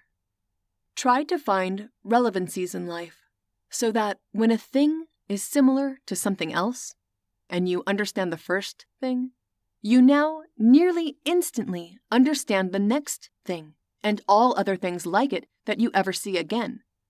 Take doors, for instance. Every single door that you meet is very different from the last. Some push open, some pull, and some are bi-curious. Some are even split in the middle, and just the top can be opened. Some are revolving doors. They're made of wood, glass, metal, or other materials. They even lock in all kinds of different ways, from simple to complex. A vault lock may be extremely complex in operation, but because you understand the concept of doors, you realize that it's all relatively the same idea, and you can recognize that they look cool in comparison to a simple wooden bedroom door. Poor mindsets. You have to know when some friends are telling you they think you have some kind of mental problem, particularly the same mental problem they have tried to convince themselves that they have. They might not be trying to harm you. They might only be trying to get you the same profit that they found in the belief of the strange mental trait. For instance, some people want to think they are psychos, but they actually aren't. They like the idea, and they want you to be as they are and profit in the screwed-up belief as they think they do. So, sometimes hurtful words in their mind are supposed to be helpful. If you were born into this world, lucky enough to be male and strong and able to protect those around you, and instead you identify others' weaknesses, such as the weakness of women, children, or animals, as something to be punished instead of something to be protected, an opportunity to fulfill your birthright as a strong and powerful person, you are probably scum. Screw you. What are you going to do with your life? I'm going to be a rapper, maybe baller. Go play in the NBA and hook up with chicks all day long. It's going to be amazing. It's not great that the young people of the world only have that as a role model and nothing else. That's it. That's your idolatry. Ballers and movie stars and bikini models. We are designed to be powerful, important, sexually wanted. That is what we crave. If you don't care about those things, you don't have kids in the game anymore, right? Thinking. Get the best out of your brain processing power. Wouldn't it be a waste to take the massively powerful and creative machine that is the human mind and have it only run half the time instead of all the time? This is how some feel about meditation. If you have to take your engine apart after every race, or if you need to clear your mind or recharge your batteries, use your mind better in the first place. The concept is that forcefully overcoming the well-evolved desire to be curious and think constantly by artificially imposing a blank and empty mind on oneself will somehow cause one to be more effective during uptime. It's a similar but perhaps smaller risk with all this mind experimentation crap. Perhaps some cult really has all the answers you want. Should you go try all the cults? How about all the religions? What about all the mind-altering substances? It is rumored that Francis Crick was on LSD when he discovered DNA. If one had to bet their life, one would be likely to tell you that the vast majority of discoveries have been made by people not on LSD.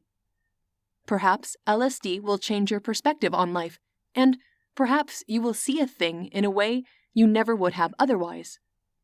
Perhaps it would work out well for you, or perhaps not. Perhaps you'll get the same results the vast majority of all other drug users are getting, a change in feeling and perception without a big increase in performance. It's probably unlikely that you would happen to run into a cult of really drugged-up, tripping-face dudes crushing it in the business world or crushing it in the stock market, etc. The whole world is spending all their money to learn something. Why is it that you can make money fixing people's phones? Why is it that they don't just spend the hours to do it themselves? Their brains have been programmed to disengage in activity that might be very valueless compared to some other activity. They get frustrated very quickly and very easily because thousands of years ago, when the Earth's psychology was evolving and deciding which a better strategy was, some people got frustrated more easily, and some people got frustrated less easily. Back then, in those environments, the problems that you had to solve were much simpler. You would see much more profit by getting frustrated easier because an alternative sideways solution would be much closer at hand. Your range of problem-solving abilities is a lot wider when the complexity is reduced. Every layer of complexity that you include decreases your problem-solving abilities. If you're creating software, you can't be off by a comma, you can't be off by a period, and you can't be off by a bracket versus a parentheses. Problem solving. Use your intelligence to overcome human problems. Modern humans adapt using intelligence. How could we reconcile this tragedy of being ideally suited for the world that no longer exists? Do you know how we can best use our intellect to overcome these problems in the same way as we did to surmount all the other problems humanity was facing in the past?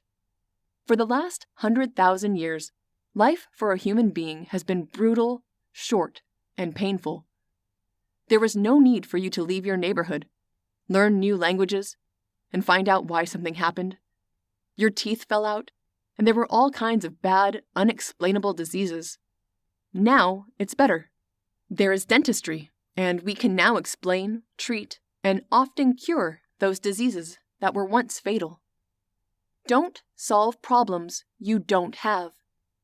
Every problem that you don't have means there's another looming problem you ignored that you do have. Take the limited time that you have and spend it on what is here and what actually matters. Don't be a would-be philosopher that learns how to solve the world's problems that aren't yours. Solve problems and adjust your frustration. Solve today's problems instead of solving the problems of the future that don't yet exist. What kind of clothes will you wear when you're the world's strongest man? Don't waste your time. You are not going to be the world's strongest man. Don't go shopping for giant clothes. What are you going to do with all your riches? Which island are you going to buy? Don't waste your time. You are not buying any islands. Solve today's problems today. The funny thing is that by solving today's problems more efficiently, you are more likely to end up with the problem of which island to buy.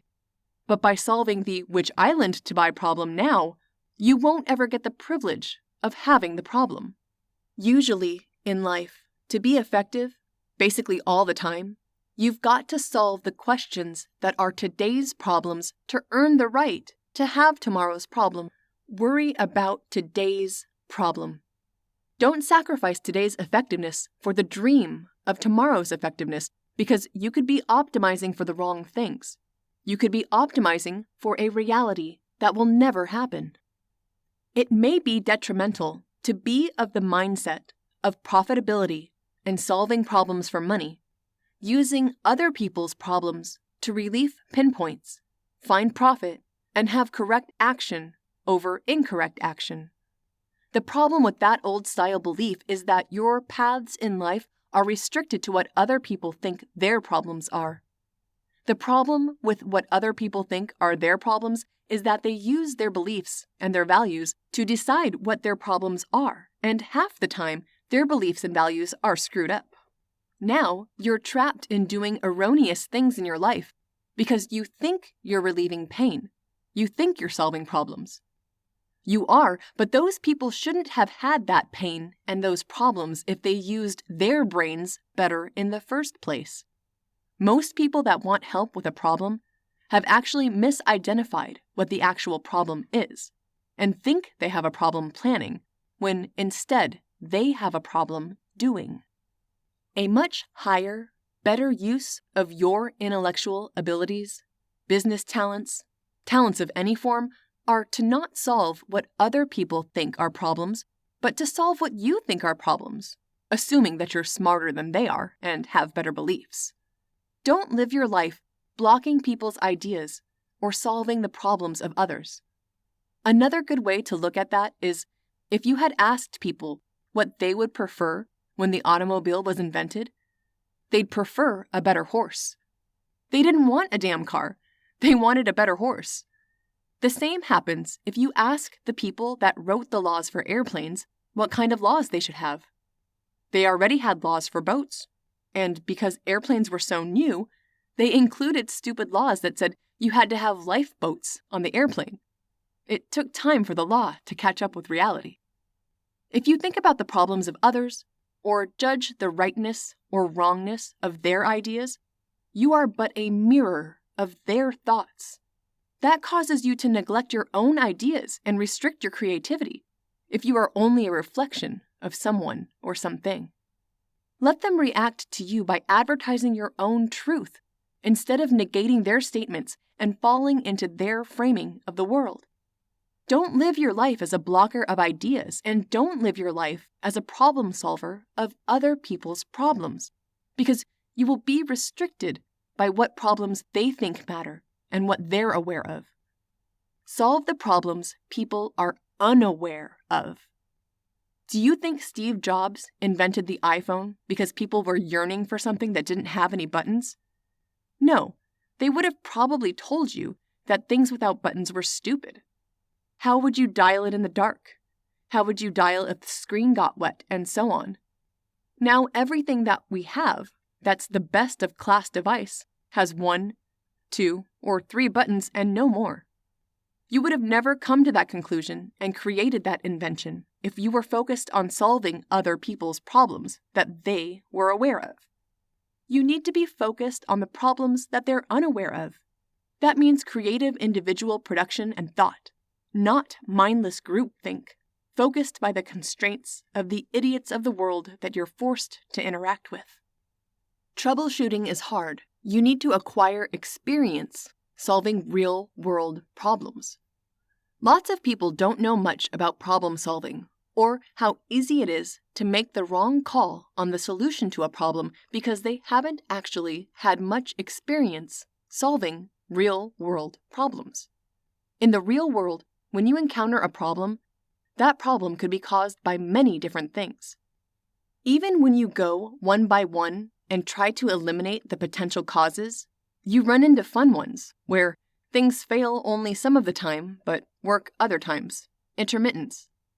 Another possibility is that you get 2 intermittent problems at the same time. So when you implement a fix, it works sometimes and not others. Or the solution to your original problem causes a new one. Or the test you just did to see if your guess was right actually was right, but you can't tell because you just broke something else during the test. Now you actually have 2 broken things if you revert your fix. There are a few things worse than an intermittent problem when you're troubleshooting, because what would solve the problem doesn't. Therefore, you think it's not a solution because the normal failure state isn't occurring when you're trying to implement that solution. If you've not banged your head against the wall for a couple years solving hard problems, your suggestions for solutions might be pretty poor. Let's get a better understanding on troubleshooting the human body.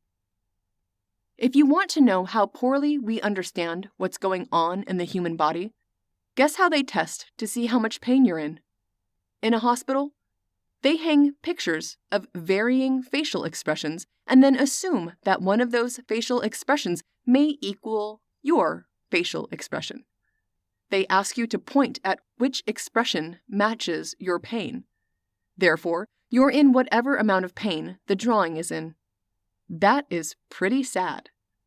Or they could ask you to assign a point value to how much pain you're in, say from 1 to 10.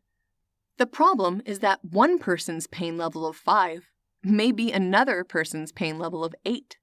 How is that helpful to the doctor diagnosing your problem? There's probably a better way, perhaps using fMRI, functional magnetic resonance imaging. But the facial expression poster, or asking you 1 to 10, is much cheaper and easier and faster to use than an fMRI. Fixing issues in the real world can actually be pretty tough, but starting to troubleshoot all these complicated issues you are learning about is actually easy, because at least you have a decent list in your mind that is finite of how many potential causes for the failure there could really be. What do you do when you don't even understand the system well enough to know the complete list of ways that the system could be broken? This is where we are at with the human body. We can barely tell what's going on in there. We have a pitiful understanding of what really happens inside cells, and for the most part, we are just a giant organization of lots of cells. Think about how limited our diagnostic tools are to try and even guess what's going on. We can stick a stethoscope on your chest and listen to your heart for a little bit. We can try to hear the sound your lungs make when breathing. We can check your pulse rate and your blood pressure at a single instance in time. This is definitely not rocket science. Maybe we can extend the amount of time we measure and the rate we sample. Maybe that is a little better. Now, what are all the things we can't see in real time? Hormone levels, oxygen levels, blood composition, how many different kinds of cells are in there, and so on. There's really not too much we can tell in a reasonable time frame at all, and most of it requires drawing blood, which puts extra load on your body because you need to replace that blood. You can only do so much of that. Some of our diagnostics require us shoving fingers or overly large cameras up your butt. If having another person's finger up your butt isn't your kind of party, it's probably a good indication that our tools for telling what's going on in a patient's body are pretty poor. Decision. Knowing a lot is very different from being able to make good decisions about things. You could say that knowing how to make good decisions should be the first thing you learn and know, for it will greatly enhance your performance on all other things you will ever learn. Just like learning to read and speak are great first steps down the path of knowledge, so should learning to think well be the third step just after speaking and reading. Flip a coin. If you feel the urge to flip it again, you've already decided. Analysis paralysis. If you want to chop down a forest, you don't stare at it trying to figure out how all the trees are related to each other and then try to put them in order. You just walk up to the first tree that you want to cut down and start chopping. There's a luxury here in not understanding the entire architecture and just getting to work. When writing a book, for example, it would be harder to predict what the book would look like than it would be to just write the book. This is why book, song, and movie titles are often the last pieces one focuses on. The creator has to first create the artifact in its entirety in order to produce a great title for it. Making accurate predictions is really hard. Thus, when a problem is complicated enough, you can be better off just doing what you know you need to try no matter what. And while you're doing that, your subconscious will be working on guessing what the future will look like. Most people don't have an understanding problem. They have a motivation problem. They think their understanding and their plans aren't good enough, so they don't do them, not knowing that many of the best things in the world started with terrible plans and just changed along the way into something great. In business, they call it pivoting. When your first plan doesn't work, you attempt to execute a different plan. This is similar to the pottery teacher who split her class into two. One half of the class would be graded on a single piece at the end of the semester, and the other half of the class would just be graded by the pound. It was an experiment showing the difference between being very productive and being thoughtful, and then just a burst of productivity much later on. The quality of the people that produced by the pound was better than the quality of the people that thought a lot and built a single work. Building things and evolving them beats thinking and pre-planning too much and building at the last minute, if you ever get around to it. Avoid fallacies. Clarity can be achieved in different ways. Russell's teapot is proof that even if something is already present in the logical canon and education, that a great and visual analogy, relying on absurdity, can be so useful and widely quoted as to become the primary name and reference for the example. Clarity and brevity matter greatly in all things of the mind. It's basically an easier to understand version of argument from ignorance. Proximity fallacy. Avoid being misled. There's a logical fallacy where a thing near a thing gets influenced by the thing. Michael Jordan wears Nike. therefore he's associated with Nike. He's great, therefore Nike must be great. That's because human beings' brains don't dissect that well. One can list for you some other great people associated with some other things, and just because someone is associated with a thing doesn't mean that thing rubbed off on them. The reason SciVive mentions this is because it's a tactic of association by proximity, which is something we're going to try and do by helping our readers achieve everything that they want in life and try to get them to take their own survival into their own hands, which is not something they would have bought a book on from the get-go. Descriptive names for fallacies are useful for future avoidance. Lots of fallacies have easy-to-remember and useful names. For instance, the disappearing middle, the slippery slope, the straw man, and so on. Proximity isn't really powerful by itself. Just because you're near something doesn't mean you're good at it. You can be a race car driver, and it doesn't mean you know how to tune your engine. It also doesn't mean you know how to lay pavement, and the same goes for any one of those other industries.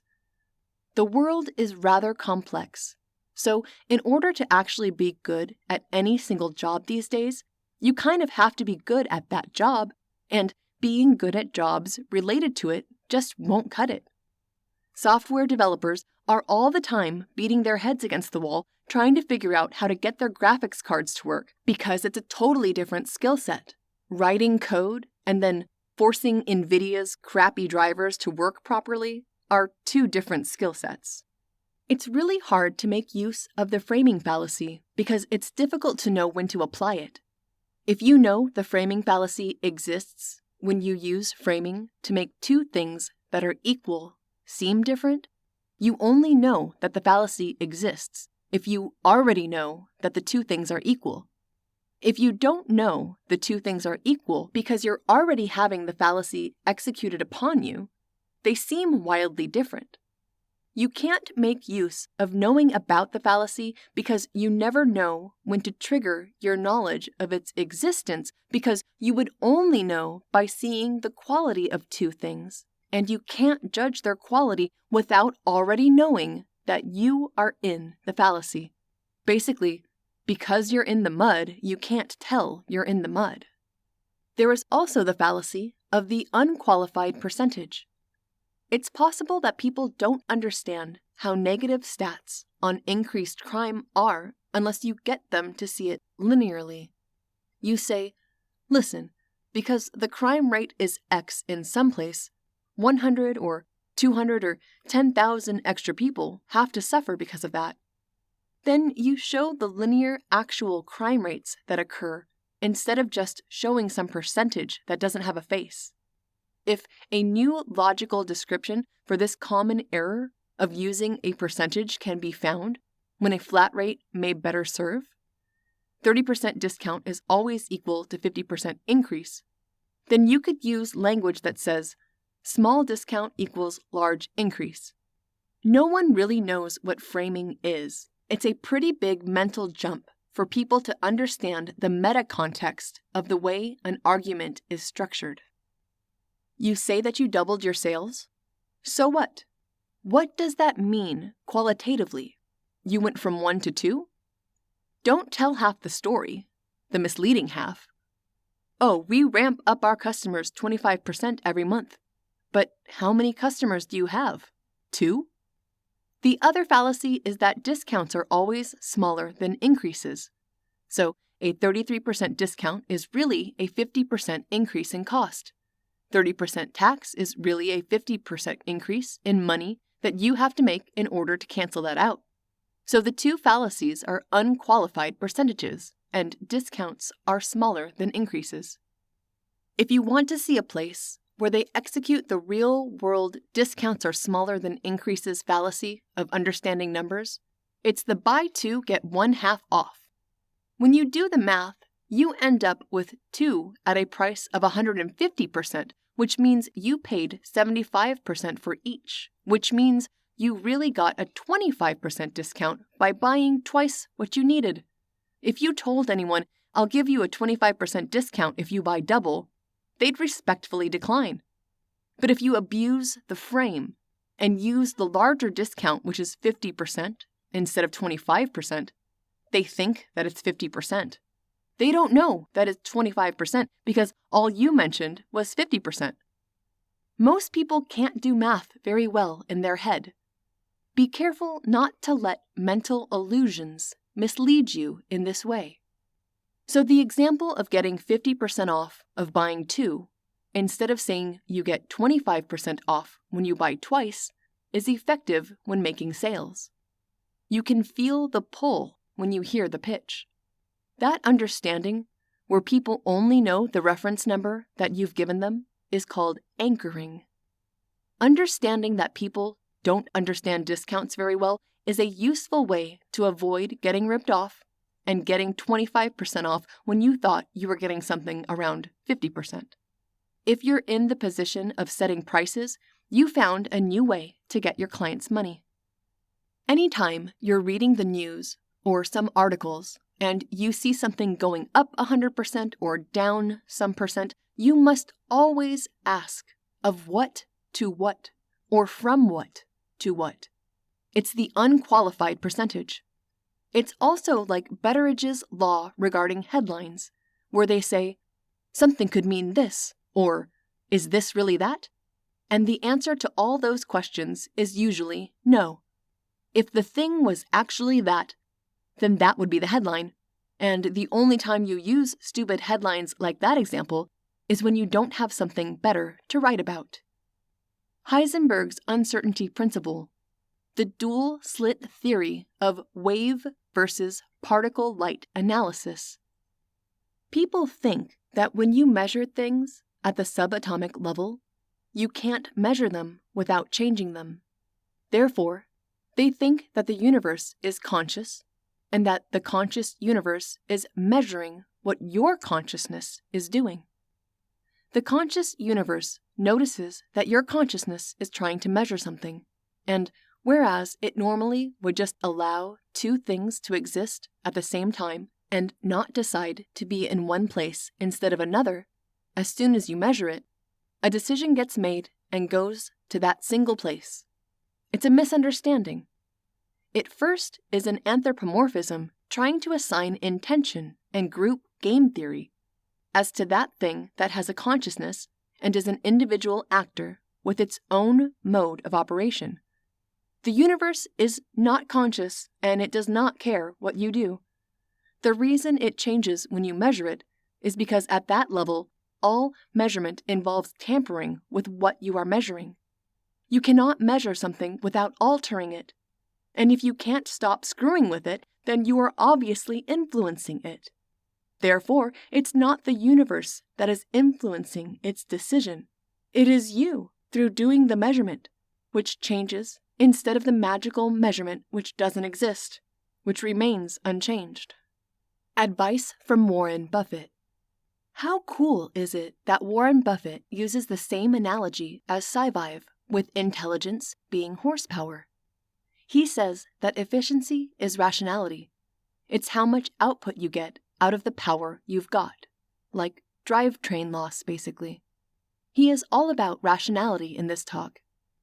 Quote, pick out someone you admire out of the audience and write down why you admire them. Don't name yourself. Now, pick out one that you can stand the least out of the whole group and put down the qualities that turn you off about that person. You'll find that the qualities that you admire are the ones that you can make your own with a little practice. The habits you will have in 20 years are the habits that you build today. It's all about rationality. Emulate the traits of those around you that you respect, and avoid those traits of those people you shun. If you don't get where you want to go, it's not because the world kept you down. It's because you got in your own way. End quote. Tribal psychology. Human beings have evolved to the maximum for the world that no longer exists. Everything we feel today worked very well when we were traveling around in groups of 50. When someone cuts you off on the road, or someone steps on your foot and screws up your shoes, you get very angry. Do you know there were gangland shootings in the 1990s? Perhaps you heard about the so-called knockout game, when you attempt to randomly knock people out with a single punch as they go about their daily lives. It was a disgusting act that passed through the United States. Acts of barbarism such as those are well-founded in tribal psychology, and they serve their purpose. So here's what happens in every conversation. In every conversation, the participants want to look important. It matters. If you travel around with a group of 50 people and you're not important, and there's limited food, you might not eat. Sorry, there is not much food, and we don't like you that much, so you're going to eat last, or not at all. Or maybe they'll just kill you because you look stupid. That was the old order of things. That's why when you trip, you act like you are actually about to start jogging, because you don't want to look weak, because you'll be taken advantage of. That's why approach anxiety exists. You don't want to walk up to a random girl and compliment her, because if that random girl just happens to be related to or is hooking up with a tribal leader, you'll get rocked in the head with a real rock or killed in your sleep. What you feel is largely what helped us survive. All of the things which we feel are beautiful, for the most part, are also there because they helped us survive. It turns out that in the old days, survival was really difficult. So, for example, we now love to look out at the open ocean and feel the breeze. This is ingrained in us because fish live in the ocean and they're tasty, and people from faraway lands that we want to trade with often land from the water. So living near water is great because it provides us food and opportunity. Chapter 1, Mind Addendum. Additional quotes and insights from Mind. Success is getting what you want, and happiness is wanting what you get.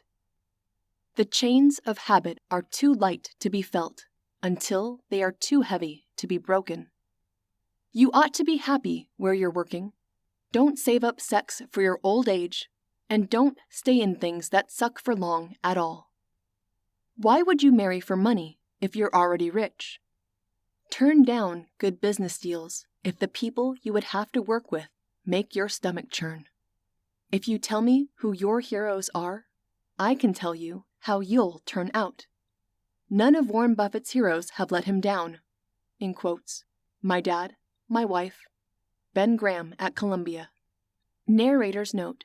In the text version, there is additional reading material in the addendum, including a Chorisa class on learning how to learn and many additional links to topics discussed in this chapter. You can visit t.me/SciVive in order to find the text.